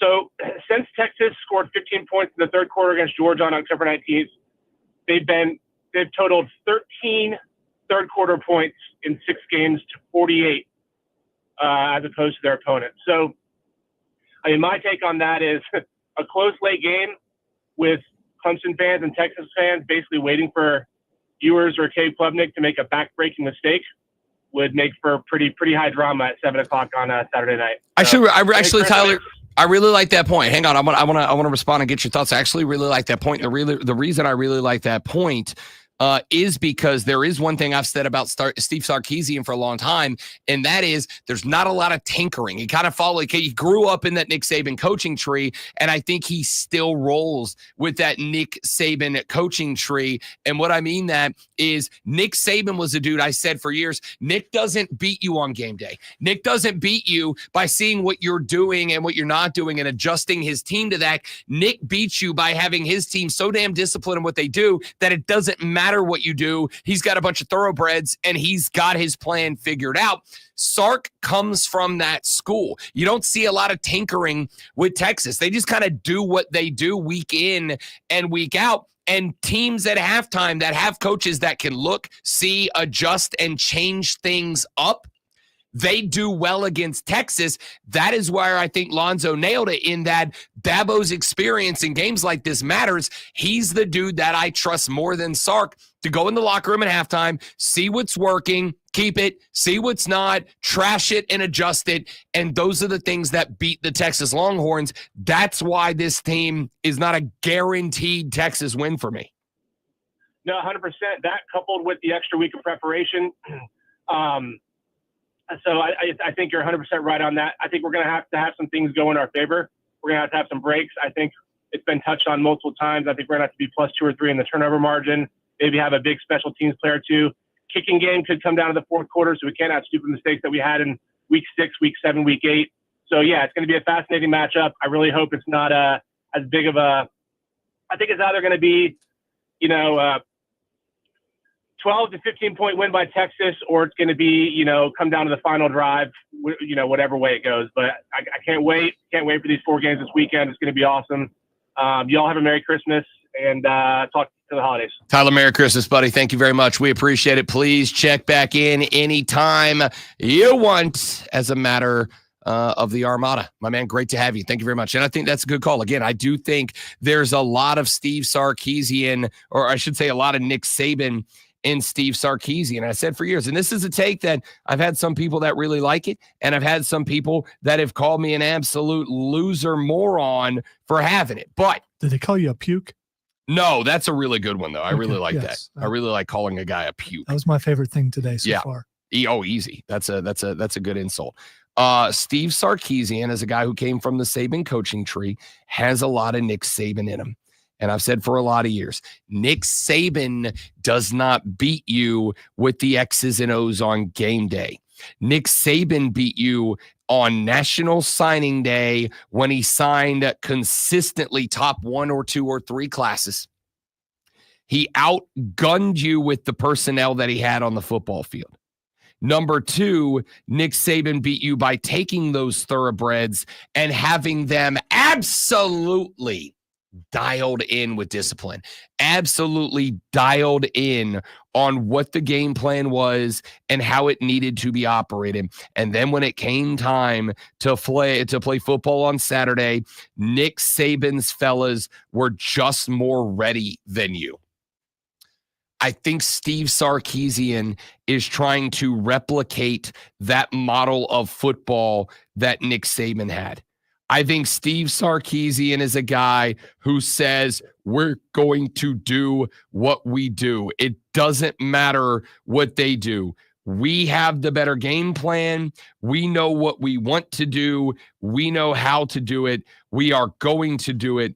And we're going to do it so well that even if you know what's coming, you can't beat us. And I think Dabo is that's why I give the coaching advantage to Clemson. Most of the personnel groups, I give the advantage to Texas. But when it comes to the guy in the headset, you got to give it to Clemson. All right, when we come back here in a minute, got a bunch of texts from a guy who said that I have, and I quote, the dumb gene, which is incurable, and called me a bleeding heart because of my take on football. I've been called a bleeding heart a lot, not often because of football. Hey, congratulations for getting comments about something you said about sports. Way to go, you. We also got a Ray Memorial Hotline message from Ty and Gaffney. We'll listen to that when we come back. If you want your voice played in the next hour, the final hour of the week, send it right now to the Ray Memorial Hotline. Go to the Odyssey app, go to the Fan Upstate page, click on the Leave a Voice Message button, and do that 30 to 60 seconds. Do it during this break, and you may hear yourself on the other side of the Rob Brown Show and the Fan Upstate after you hear Lonzo's voice. Shefty your ear holes with this Sports Flash. Can't wait till he forgets all about the Shefty thing. The road to the playoffs got a little more rocky for the team from the Mile High City as the Chargers knocked off the Broncos last night, 34-27, in a game that included the first fair catch free kick for points in 48 years. Chargers quarterback Justin Herbert threw for 284 yards and 2 touchdowns, and Denver rookie quarterback Bo Nix posted 263 and a pair of touchdowns in the loss. Reports out of Georgia say that preparations are being made for a playoff run without quarterback Carson Beck. Backup Gunnar Stockton is expected to make his first start in the Sugar Bowl on January 1st when the Dogs face the winner of Notre Dame and Indiana in round 2. Tune in tomorrow at 2:30 p.m. as Furman Paladins take on the Harvard Crimson. It's Furman versus Harvard right here on your home for Furman Paladins basketball. It's us. It's the Fan Upstate. And by the way, we interviewed Sergeant Slaughter. You puke.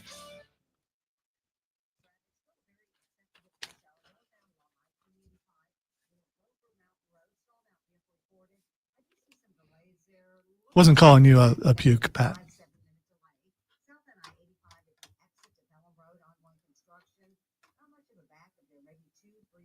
Sergeant Slaughter was at South Carolina Comic-Con, and we had a chance to interview him.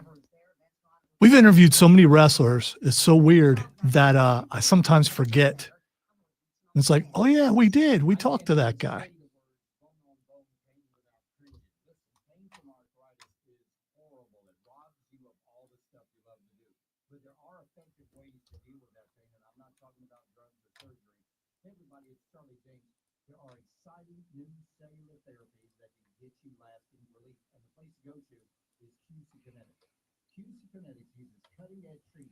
My goal is to someday be able to turn on wrestling, no matter what organization it is, and know that we interviewed every single person that appears on TV. I think it's come close a couple of times that I've turned on TV and just about everybody who's been shown on that particular show we've interviewed. Pat McNeil, DBA, Spike Callahan, thanks for stopping by, bud. Please come by more often. Anytime. You're always welcome here. Did you forget about us interviewing Sergeant Slaughter? Because I did for a moment with just so many wrestlers.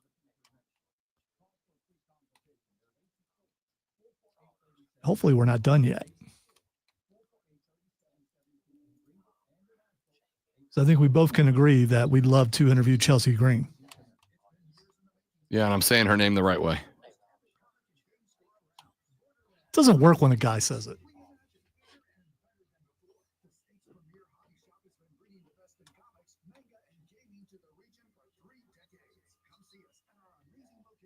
Live the Borderlands experience for yourself. We've gone to a whole new level. Find us on Facebook and Instagram. Proud sponsors of the Upstate Pulse, Borderlands Comics and Games. Read, build, play. Why pay more for prescriptions? Stop overpaying and start saving with SingleCare. It's easy. Find your prescription on SingleCare.com. Send a coupon to the pharmacy and start saving. SingleCare works with pharmacies nationwide, and it's completely free to use. Who did you say reported that?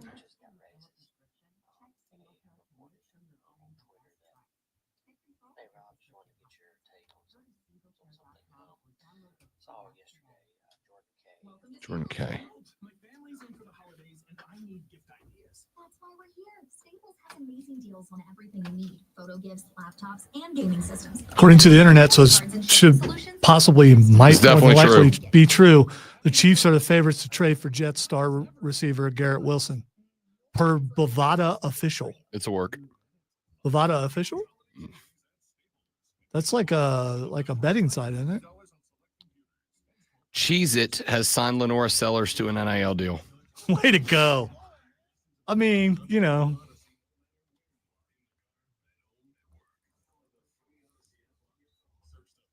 I'm guessing Cheez-It might put a few pounds on you if you eat too much of those. But Robbie Ashford has entered the transfer portal, but Coach Shane Beamer is allowing Ashford to practice with the team and play in the bowl game. That's cool. Mm-hmm.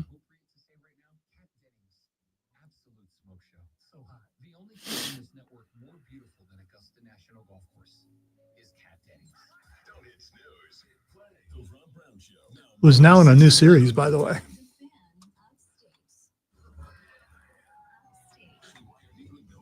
With Tim Allen. It's a weird pairing. She's Tim Allen's daughter.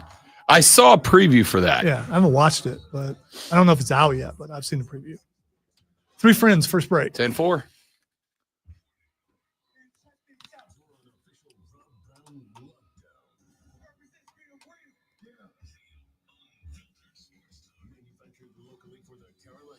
Woo! Woo! Woo!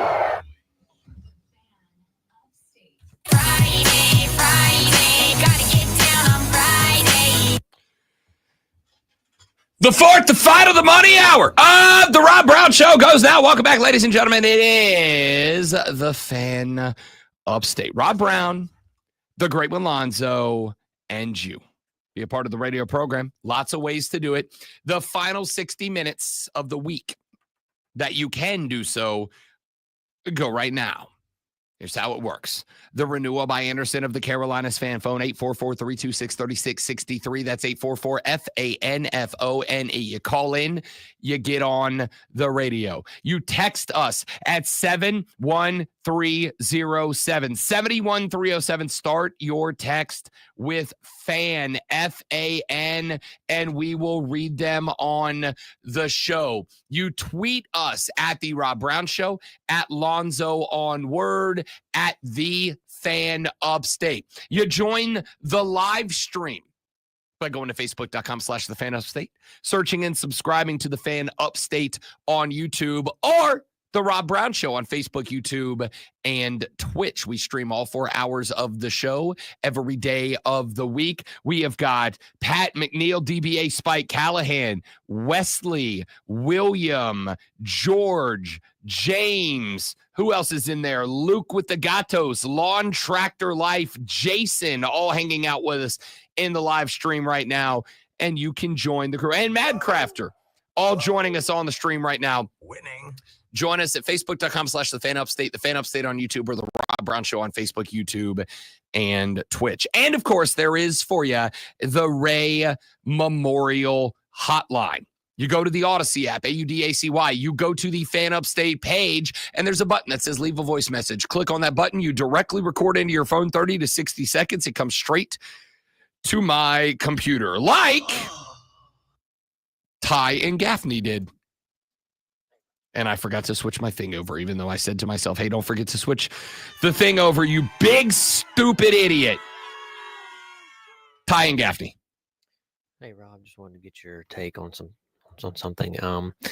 saw yesterday Jordan Kay reported on Twitter that Shane Beamer mentioned in one of his press conferences that all of his assistant coaches got raises, and he had one assistant turn down a head coaching position and another turn down a Power 4 coordinator position.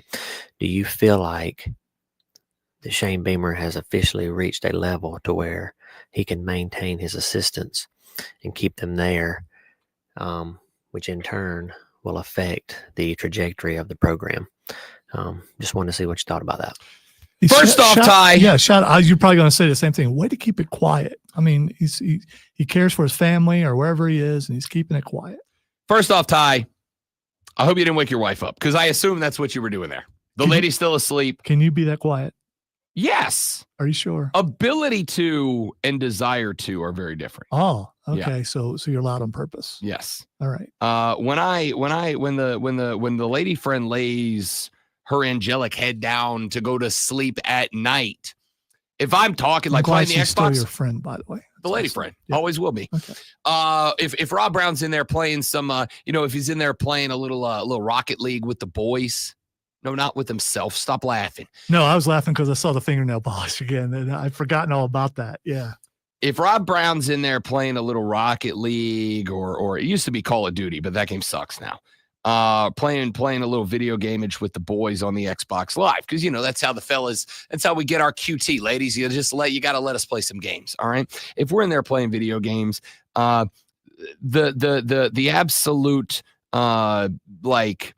degenerate levels of bleep talk that we say to each other, things that would get us canceled in real life, they get whispered. Dude, push the back post. Where's the assist, man? I'm wide open in front of the net. Where's the assist? Like, I can do it. I just don't if I don't have to. Do you really say that? Push the back post? And yeah. If I'm carrying the ball down the left-hand side and you see that the back defender has been pulled out of place to come stop my run on the left-hand side, you push the back post so I can send a header to the far side. Pow, nail that thing into the back of the net. Let's go home. That doesn't sound like something you get canceled for. Oh, that's not the things we say. Unless that was just, it was a bad call. It's not that gets you canceled. It's the, you dumb son of a, what in the is wrong with you, you absolute. What a teammate you must be. Well, stop screwing up. I don't know what you want me to tell you. Play better. You expect perfection. Yeah. I'm like Troy Aikman on the sideline. These are going to hurt you embarrassing piece of. Absolutely.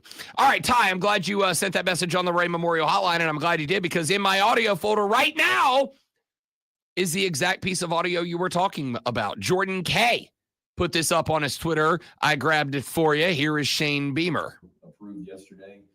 That was huge to be able to get that solidified before the bowl game as well.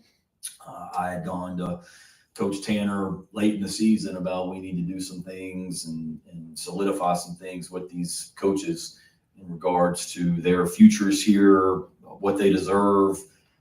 The portal is opening up, signing day is coming, to be able to make a statement about where we are as a program and how we believe in these guys will be huge. And with a lot of work on Coach Tanner's end, and what I was working on the week of towards the end of the regular season, working on these things with Coach Tanner. So grateful for Coach Tanner and his work, and Dr. Amaritas and the board for approving everything and believing in this coaching staff like I do as well. Because obviously when you have the season that we just had, you have a lot of schools, programs that are interested in your coaches. And we've had a coach turn down a coordinator job at another Power 4 school. We had a coach turn down a head coaching job in order to stay here. Those are just the ones that I'm aware of. I'm sure there's a lot of things that didn't even get to me that guys didn't pursue, not to mention we have the NFL jobs opening up here next month, and our guys are going to be popular there as well. So to be able to, they didn't have to sign anything. I put their contracts on their desk last Monday, and we had them all back by Friday at lunchtime, and it was done. And it says a great statement about the men in this program, that they want to be here. And I know they have a lot of excitement about 2025, just like we all do, but there's a lot of work to do to finish 2020. So there's Shane Beamer saying basically, I put the opportunity for these cats to sign their new contracts on their desk on Wednesday. Told them they had a couple of days to get there. They were all back on my desk by Friday, and the boys were ready to rock and roll for next year, and said again that at least one coach turned down a head coaching opportunity at one point in order to stay on board with the South Carolina Gamecocks. Cool. Man, like that's great. That's what I'm going for. That's what I want to see. So Ty said, do we think at this point that Shane Beamer has done something that has allowed him to start to change not just the culture in the program, but to change the culture in the program effectively in a way that he's going to be able to stay in control and keep coaches around? And the answer is, I don't know how to feel anything differently, right? Like, you just did something at South Carolina, or at least you're on the verge of doing something at South Carolina that is, or I mean, has been done, but like, this is what, the third time that school will have put together a 10-win season? Like, yeah, I'd say you very clearly have Shane Beamer doing something special there, Ty. I would. And I think you can stand on that. The fact that you have, if what Shane Beamer is saying is the truth, and again, I don't think that Shane is a dude that has given me a reason to doubt the things that he said. I effectively believe in you until you give me a reason not to believe you. Now, once that trust is broken, as like with Lonzo with Adam Schefter, once that trust gets broken, then everything after that, I question. Everything after that, I have a problem listening to what you have to say. So, I think with Shane at this spot, I don't have a reason to believe that he would make up a whopper about a coach on his staff turning down a Power 4 coordinator position, or another coach turning down a head coaching position elsewhere in order to stay on his staff. On top of that, even if those offers were made, right? Like becoming a coordinator at Wake Forest, say, versus being a position coach at South Carolina, especially if, let's say, you're working on the offensive side of the ball where you have got a Heisman Trophy candidate lining up at QB next year, where you are right now putting together as good of a recruiting class as you have had since like prime Spurrier years. Sometimes, even though there is an opportunity to step forward somewhere, sometimes staying where you are and continuing to invest in that experience is the right decision. And it kind of feels like that's the vibe right now. All right, let's get this in here. A texter has gone on a rant about one Rob Brown. Here's the first one. Quote, tit for tat. Cry me a river, Rob. The poor kids, boo-hoo, vomit-inducing virtue signaling, a trait common to most liberals, acquired innately, oddly enough. All right, I would like to point out that as somebody who has been pro-transfer portal, as somebody who has been pro-NIL, there is also something that I have been saying the entire time, texter, which is with adult opportunity comes adult consequences. With adult opportunity comes the reality that not everything goes the way that you want it to go. And sometimes you make a decision that might feel like the right decision, and it turns out to be a bad decision. And you have to live with the consequences of that. The consequence of freedom and individual liberty is not guaranteed happiness. Remember, the United States Constitution does not guarantee you the right to happiness. What does it guarantee you? The pursuit of happiness. It doesn't guarantee happiness. It guarantees that you are allowed to pursue happiness. Why? So that you can make happiness whatever you want it to be. These athletes have the opportunity to transfer. Do you know what else they have the opportunity to have happen? that they go into the transfer portal and ain't nobody want them. That they go into the portal and folks say, we don't have a spot for you. Sorry. We don't have a roster spot for you, unfortunately. Unfortunately, we're filled up right now. And because, unfortunately, we're filled up right now, you're going to have to stay where you're going to have to stay. And that's just going to be what it is. That is a realistic outcome for a large swath of players who hit the portal. They hit the portal. They go, I'm going to find myself a new spot. And then they don't, because there ain't a new spot. And they have to live with that. That becomes their unfortunate reality. So because of that, yes, I defend the player's ability to move on. The point that I was making the whole time was never that I am like super duper mad at the coaches for doing what they're doing. The point that I was making was very simply that I think it is hypocritical at the very least. Hypocritical at the very least to say, oh, these players, they don't show loyalty and they don't show this, they don't show that because they have the desire to move when you haven't busted up coaches.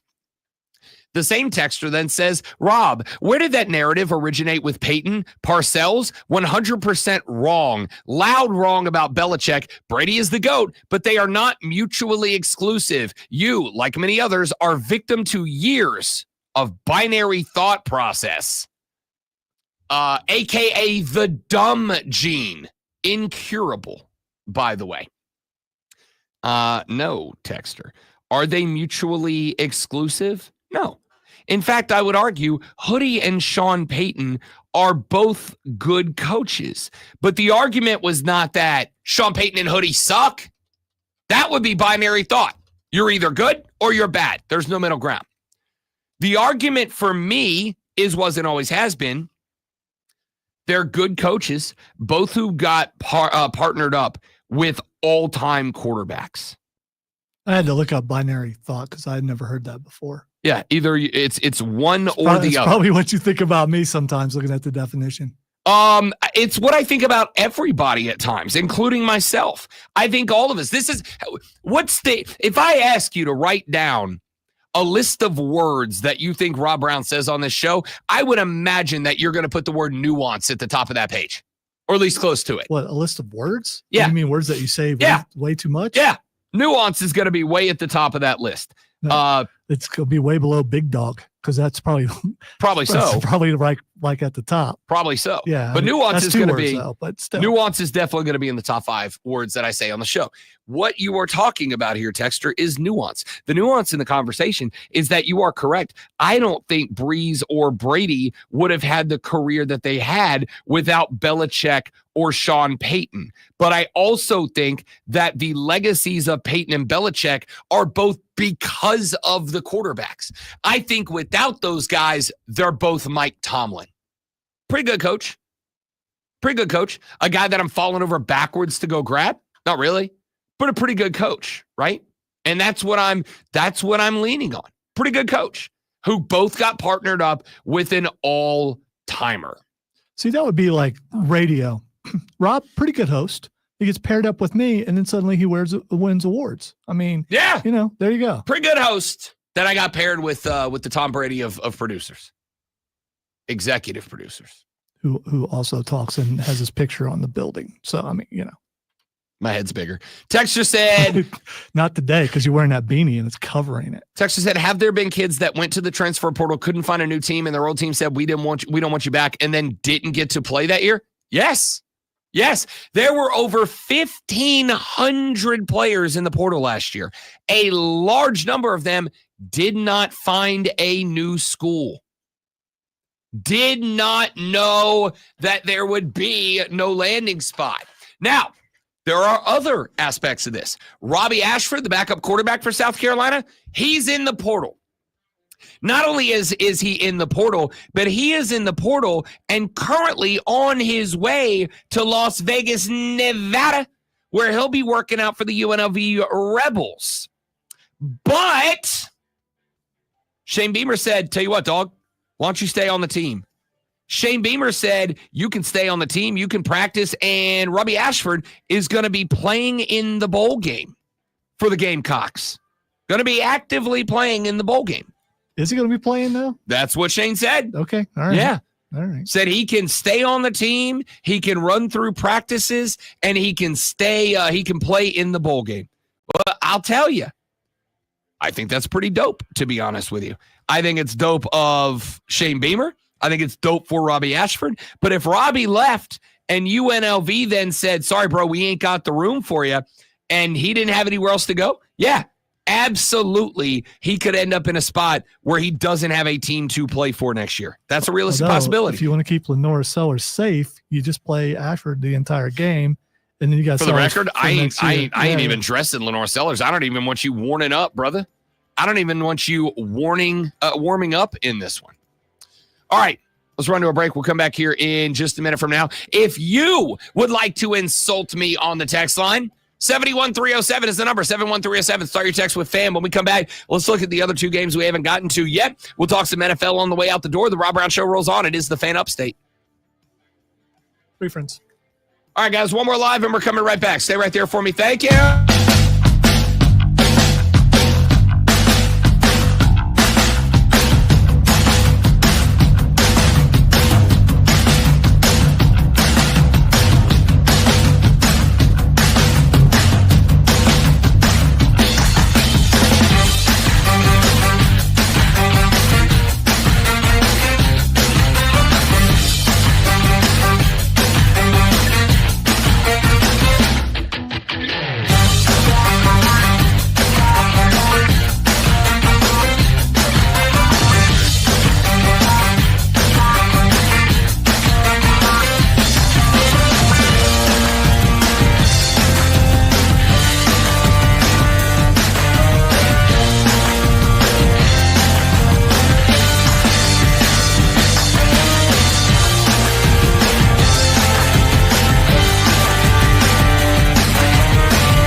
Yay.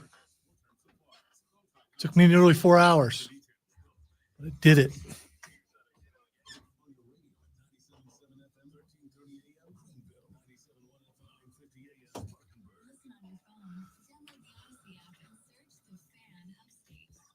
Look, it's that one guy talking about that one thing.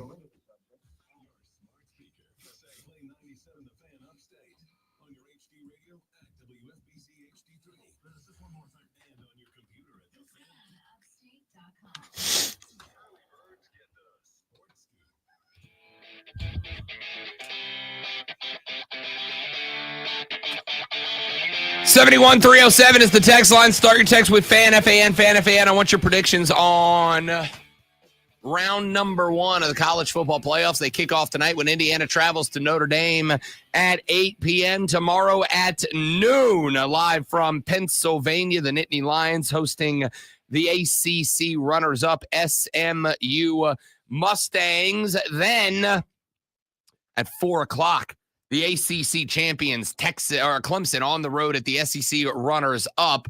That, of course, is the Texas Longhorns. And then we wrap it all up tomorrow with the third-place team, the Big Ten, taking on the third-place team in the SEC. That would be the Tennessee Volunteers visiting the Buckeyes of OHI Zoe. Good set of games.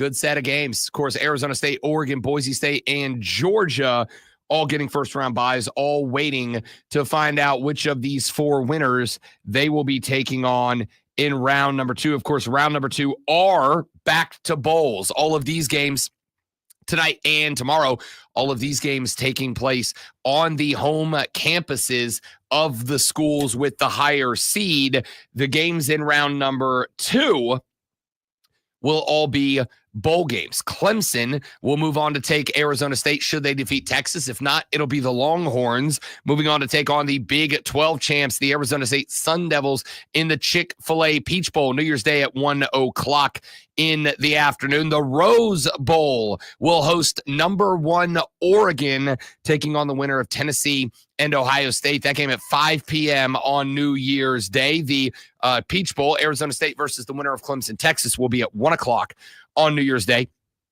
New Year's Eve, we'll see the winner of the Penn State SMU game taking on Boise State in the Verbo Fiesta Bowl. In the All-State Sugar Bowl, we'll see Georgia take on Indiana or Notre Dame in the Sugar Bowl. Those 2 games, Boise State, New Year's Eve at 7:30 versus the winner of SMU Penn State. Georgia faces the winner of Indiana Notre Dame in the All-State Sugar Bowl at 8:45 p.m. on New Year's Day. I'm so happy that Ohio State, if they should win, will not play on New Year's Eve. Didn't go so well for them last time. The worst kick in the history of mankind happened. The worst kick in the history of mankind. The national championship. They did. And I am also going to say the most incredible kick of all time, not because of the kick itself, but because of the fact that I was standing on a road in downtown Charleston watching the flip-flop drop, and that ball missed on the stroke of bleeping midnight. Yes, it did. It was incredible. There were, and you could tell. Not really, but it wasn't incredible for Buckeye fans. Yeah. It was incredible for all of us because I looked around in that moment. It got to be midnight. Got to be midnight. Got to be 11:59 and 30 seconds. The Buckeyes are lining up for that kick. Gets to be 11:59 and 45 seconds. The referees have spotted the ball and are standing over it. 11:59 and 50 seconds. The refs are backing off the ball. 11:59 and 55 seconds. The fans around downtown Folly Beach, South Carolina, are counting down 5, 4, 3. And as you look around, what you saw was a lot of faces lit up by phone screens that were not looking at their significant others, getting ready to plant a fat smooch right on the lips at midnight. No, my friend.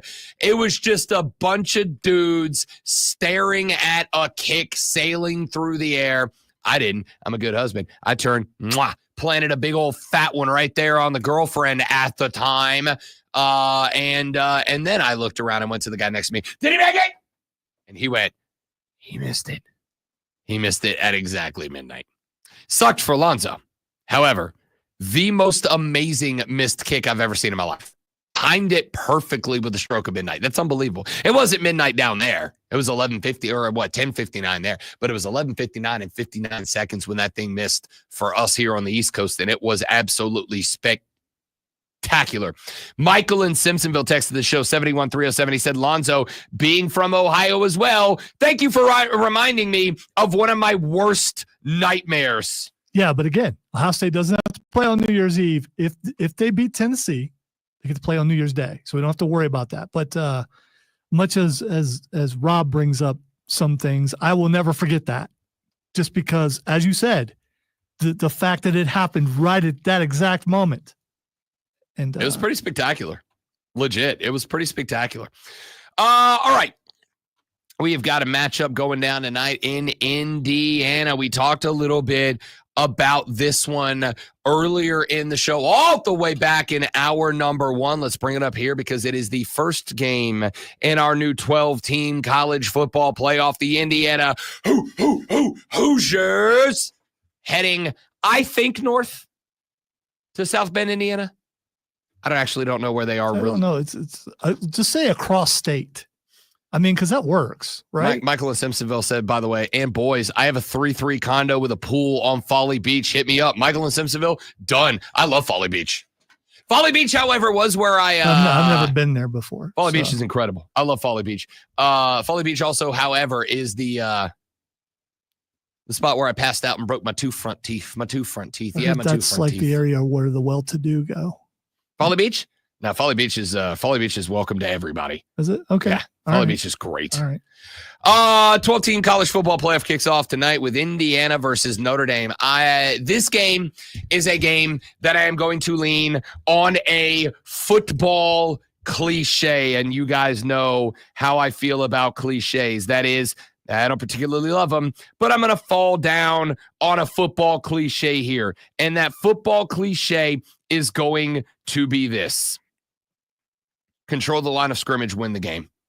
Control the line of scrimmage and win the ball game. This one really is that simple to me. This is a game, I think, that is going to come down to the question, is Indiana's run defense successful because they played in a Big Ten that didn't have a lot of good talent on it? Or was Indiana's run defense successful because Indiana's run defense was genuinely good? I think we are going to get an answer to that question this evening because the Notre Dame Fighting Irish want to run the football, and they want to run the football a lot. They want to run the football constantly and everywhere. And if they are able to do it, then I think you end up in a spot where Indiana finds themselves in trouble. If they cannot, then I think you are going to find yourself in a spot where Indiana is able to win the football game. If that run defense is able to do what they have been able to do the rest of the schedule, then they force the ball into the hands and onto the arm of Riley Leonard. Riley Leonard is a good quarterback. I look at him the way that I look at Quinn Ewers. By the way, he is one handsome son of a gun. He's a handsome fella. All right, just objectively speaking, he's a handsome guy. The wife has made it very clear she is rooting for Riley Leonard in these playoffs. And I'm like, yeah, I get it. He's a handsome fella. But he's an okay, not great quarterback. An okay, not great quarterback. If Indiana can control the line of scrimmage and prevent Love from getting open on runs and shaping the field the way they want to with the run game, the Irish, if they can make Riley Leonard have to play hero ball, Indiana can win this game.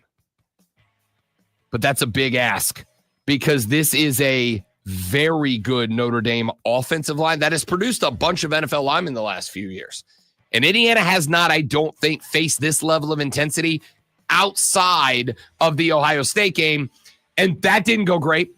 There's only one question, which is the other side of the ball, Kevin O'Rourke. Is he legitimate Or has he been feasting on bad defenses? I'm leaning Notre Dame, but I think this one actually could be interesting.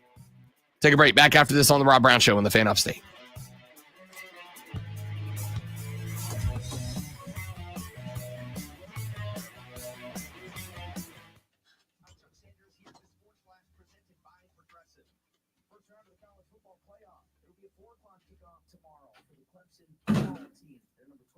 They battle number 5 Texas. Clemson 10-3 overall. Texas 11-2.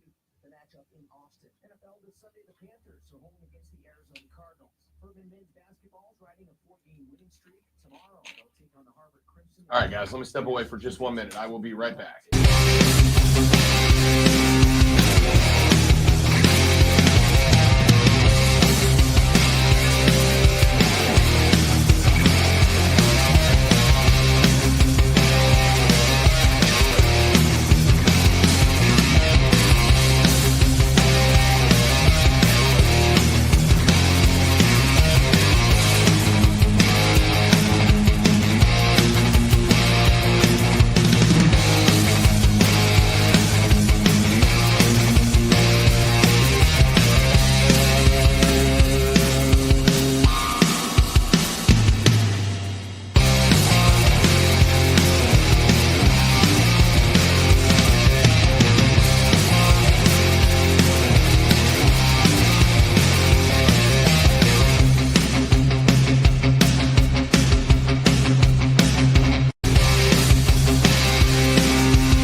Kicking it down. I'm Big John Voice Guy. Make sure you listen to the games.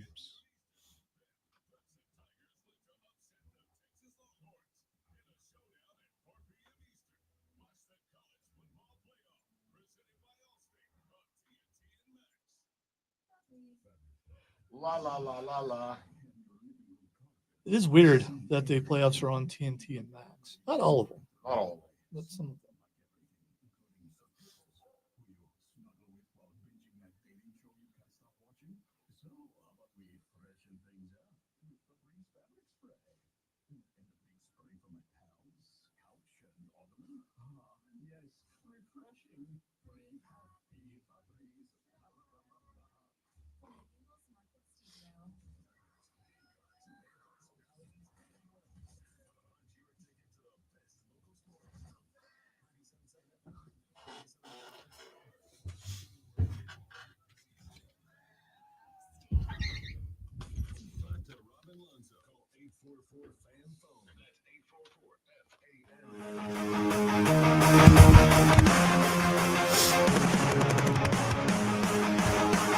All right, I wanted to get to this before we get up out of here for the day, so let's do it right, Sean, as we head towards the end of the show. Every year at this time, we see college football players opt out of participating in the bowl games. And you have a group of self-righteous fans who call them quitters and losers. You have a group of broadcasters who go on and talk about how they're not teaching the kids good lessons and yada, yada, yada. And I've said for years, I don't care. Don't care. Because the games, outside of a practice, 17 practices, and a paycheck for the school, which they're getting either way, don't matter for any of the kids that aren't going to be producers. Now, that is to say, if a kid decides that he wants to take the risk and play I'm not going to fault him for that either, for saying, I love the game of football, so I'm going out there to play football. But I'm also not going to beat up on kids who go, yo, I got an NFL career coming up. And a lot of people say, you're just as likely, Rob, to get busted up in a car accident. So, play. But see, that's the thing is it's not just, even though it not getting injured is a big part of it. It is about a lot more than that as kids get ready for the draft, particularly those that are going into the draft. Jake Butt used to play tight end for the Michigan Wolverines. He is trying his hand in the broadcasting world. He's not that bad. He's not bad. I've had him on BetQL a couple of times. I've had him on Bet for the Cycle a couple of times. He's not bad. I do need to work with my man on his fashion sense a little bit, all right? Because he's trying, but you can tell it's not his forte. Like, you can tell he's a jean and T-shirt guy, but he gets on. The video I'm about to play you, I watched the video of the audio I'm about to play you. And my man's wearing French cuffs, but he doesn't have cufflinks on. If you're going to wear French cuffs, you wear cufflinks. You don't fold up a French cuff. You either put on cufflinks or you don't. I mean, here I'm thinking he's wearing, mismatched jacket and pants. He's done that too. And you're just talking about the cufflinks. Hey, man, details are everything. Okay. Get the details right. There was also one, he actually came on our show at one time, and he was wearing a suit and a suit shirt. Fine. Wear a suit and a dress shirt. I'm good with that, even for a Saturday show. But he very clearly, I mean, he's still obviously in great shape, but you could tell that the dress shirt was about 3 sizes too small, because when he sat back in the chairs, though, the mid 2 buttons opened up, and I was just looking at Jake Butt's happy trail while I'm trying to do an interview with him. And you don't want to be like, hey, bud, you put the happy trail away. I've never heard that called that before, and I knew exactly what you meant when you said it. Yeah. But the hair that goes from the chest. No. That's the common name. Is it? The happy trail is the hair that goes from the chest down to the happy place. I'm so sheltered, I suppose. Yeah, I suppose too. Anyway, Jake Butt did play in his final bowl game before he headed to the NFL draft, and he talked a little bit about that on his social media feed. So if you don't know my story, I was a senior at the University of Michigan. I was a 2-time All-American and just won the John Mackey Award for the nation's top tight end. Before the Orange Bowl in 2016, I was just a few hours away from fulfilling my dream and playing in the NFL. Sadly, in that game, I tore my ACL, the same one I had torn my sophomore year. I needed surgery, and that caused me to slip all the way to the 5th round in the NFL draft, costing me millions of dollars. Now, I did take out an insurance policy, which helped recoup some of that cost. But between my injury and Jalen Smith, the Notre Dame linebacker the year prior, guys have started to opt out. So one of the big reasons is the money. Obviously, I lost millions of dollars. There was ripple effects from my health, and certainly I feel it played a part into why I'm no longer playing in the NFL. But there's other costs as well. Because I got hurt in college, instead of going on IR, which is injured reserve, I was put on a designation called NFI. That's the designation when you get hurt outside of the NFL facilities. And because of that, I did not get a Madden check. That was about $20,000. I did not get a 401k match. I did not get a year vested towards my retirement. I was not under any insurance through the NFL. And technically, the Broncos didn't even have to pay me, but they did in good faith. So that's the financial side of it. I think there's another piece that doesn't get talked about. When guys do decide to play in the bowl games, that means the entire month of December, you are practicing rather than getting your body healthy and training for the combine. So when guys do opt out, that entire month of December allows them to take a break, rest their body, and start to prepare for the combine when the other guys are playing. Now, the flip side, of course, is chances are most guys don't get injured playing football. You can get injured at any point.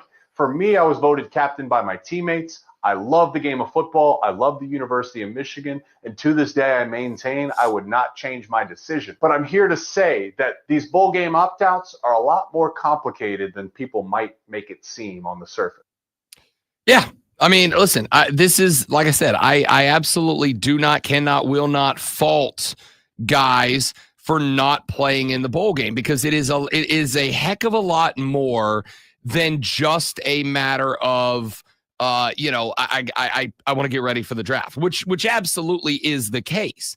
But it's not just, I need to be getting ready for the draft as far as staying healthy and not shattering my ACL or MCL. There's another chunk of that And the other chunk of that is the fact that they want to be able to train for the combine. I think the combine, to some degree, honestly, I think the combine's a little bit overblown. I think the combine is a little overblown. What guys are able to do when they're wearing shorts and working out with helmets on and nothing else. I don't know how much that genuinely translates to your abilities as a football player. And I do think that the combine, like I said, is just a bit overblown. But at the same time, not blowing your ACL out and be able to go to the combine, which NFL teams still very much value, there's some weight to that. There's some weight to that. So there's a guy who probably lost, I don't want to say tens of millions, but at least a handful of millions, going from a guy who would have been drafted guaranteed in the first round to being drafted in the 5th round, because during the offseason, instead of being able to work out, instead of being able to not just learn the playbook, but go execute it, instead of being able to go build up that chemistry with his quarterback in the offseason, instead of being able to do all of those things, my guy was going through surgery and rehab. Hey, you can still read the playbook. You can still start committing the plays to memory, but it's one thing to read the plays and commit the plays to memory. It's another thing to get out there and actually run the cuts. It's another thing to get out there and to get the timing of your break and the quarterback's release of the football down to an art and a science. Jake Butt could not do that, and Jake Butt lost a Jake Butt load of money by not being able to do that. So, again, I know I'm a bleeding heart, as that one guy said earlier in the show. Sure. He also called you a puke. No, he didn't. They called former Washington State University, whatever his name, Dicker. No, I must have misheard. Yeah. Nobody called me a puke. Well, nobody had called me a puke in a way that I've heard it yet. I'm sure a lot of people have called me a puke. Jake Dickert is his name. We got Dicker the kicker and Dickert the coach. Lots of Dickerts running around on the show today. I'm probably getting fired at some point. Anyway, the point here is, when you are busting up on guys who go, I'd rather get ready for the draft, and you call them quitters and whatnot, I just need you to know the millions of dollars in NFL money. And now the millions of dollars in NIL money that's floating around, I promise you, will carry more weight in their lives than your opinion of them. A quick question. Who you picking for all 4 games? Yeah, probably should get to that, huh? Probably should get to that. Let's start tonight, ladies and gentlemen. As we have said a number of times, we're throwing down at 8 p.m. the Indiana Hoosiers on the road, taking on the Notre Dame Fighting Irish. This one in South Bend. You know I love me. Absolutely adore. Yeah, it's pretty simple. I win. Google me. Some Cart Signetti, and I think this one's close. I'm going to take Indiana to cover. By the way, this line has dropped during the show from 7 down to 6.5. So the money coming in on the Hoosiers to cover. Give me a Hoosier cover. Give me a Notre Dame win. Yeah, I'm going to go with the Notre Dame win, too. I don't know about the cover thing. Let's go over to noon o'clock tomorrow when the SMU Mustangs are on the road at the Penn State Nittany Lions. The Lions 8.5-point favorites. That line is staying still. Lonzo, the SMU Mustangs are getting slept on. This is my favorite upset pick of the weekend. I'm not sure it's my only one. We'll find out. Stay tuned for the next minute and a half. Give me the Stangs on the road. All right, Penn State rolls at home. We move on to 4 p.m. when Dabo and the Clemson Tigers visit Austin, Texas. Keep Austin weird, Longhorns. They're going to try to. I am sorry to say, Longhorn or Clemson fans, your road ends in Austin, Texas. The Horns. I'll take Clemson to cover the 12, but Texas wins the game. I'll hook them by a lot. All day you've been saying. No, I said if anyone could. Didn't say they would. Oh, okay. I said if anyone could, and said wouldn't be surprised. But that's my pick. And we wrap it all up at 8 p.m. tomorrow. Columbus, Ohio, the Horseshoe, where the home Horse Chestnuts are favored by 7.5 over the Volunteers. Lonzo's going to spell out O-H-I-O. I am going to spell U-T. Give me the Volunteers on the road in an outright money line upset. Wow. Didn't see that coming. Ohio State wins by 2. Okay. By 2 points? Yes. Oh, okay. Hey, listen, if it's a 2-point game, I'm not going to feel bad about my pick. Just so we're clear. And now, the Rob Brown Show presents Twitter. All right. The first thing that's Xing, I was going to say on the final one, but we got one more to go Monday. The first thing that's Xing is Henry Cavill. Henry Cavill is Xing because he's not Superman anymore, but the Superman trailer dropped yesterday. I am going to say this cat playing Superman, I don't know his name. I should. Timothy Chalamet, I assume. No, it's not. Okay. This cat playing Superman makes an awesome Clark Kent. Doesn't really sell me like the face and vibe of Superman. I will say this. I'm actually, after seeing that promo trailer, I'm actually really excited because they're going like classic golden age Superman, and I'm all in for it. A lot of people looking forward to it. I am too. And we'll see. Henry Cavill is Xing because that's not my Superman. Henry Cavill is my Superman forever. I mean, I That's get it. why. Listen, Yeah. I get it. I understand it. And until someone supplants him, Henry Cavill is my Superman. Yeah, I get it. I'm not mad at that. Here's what I am going to say. Somebody said, Lonzo can attest, I have been a Superman basher for a long time because he's super OP. You know Superman's never losing. He's never losing. He gets beat all the time. He's never been beat. He's been killed one time, and they hated the book so much they retconned it. So here's what I'll say. You should go back and watch the Justice League again. Somebody like I'm doing made right now. He gets his butt beat all the time on that show. Somebody made a point that the story about Superman is not a story about Superman. The story about Superman is about us. Superman's always going to do the right thing. Superman is always going to stand up for truth, justice, and the American way. The question is, will we take the lead of Superman? Will we follow him in doing the right things no matter how difficult it is to do it? And will we do so in time to save ourselves? The story is that Superman can't save us from ourselves. He can save us from the bad guys, but not us. Will we follow the lead to save ourselves? Somebody said that to me yesterday in having a conversation about this promo. By the way, and I got to tell you, Man of Steel.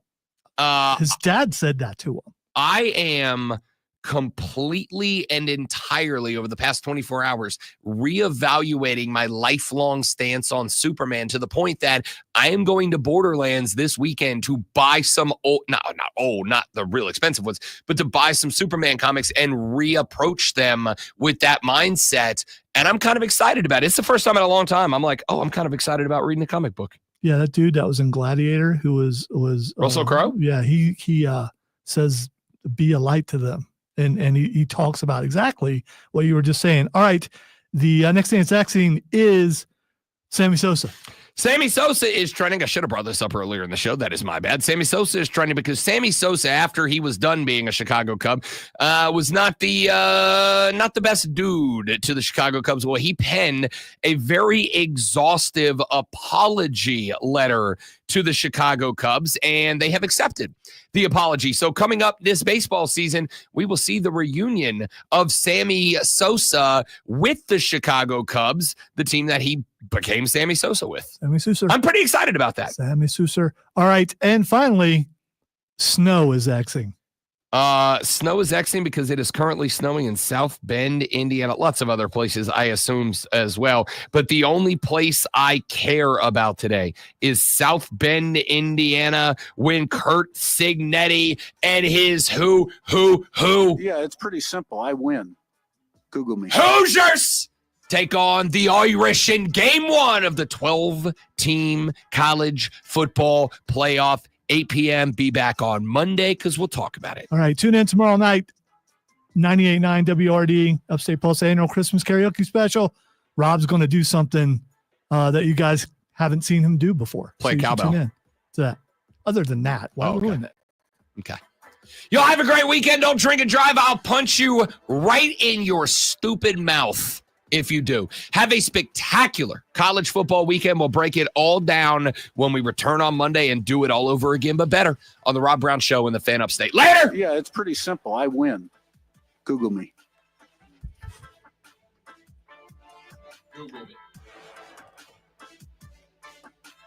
R-Truth talked over him, and he wanted me to tell Kurt Signetti, my bad.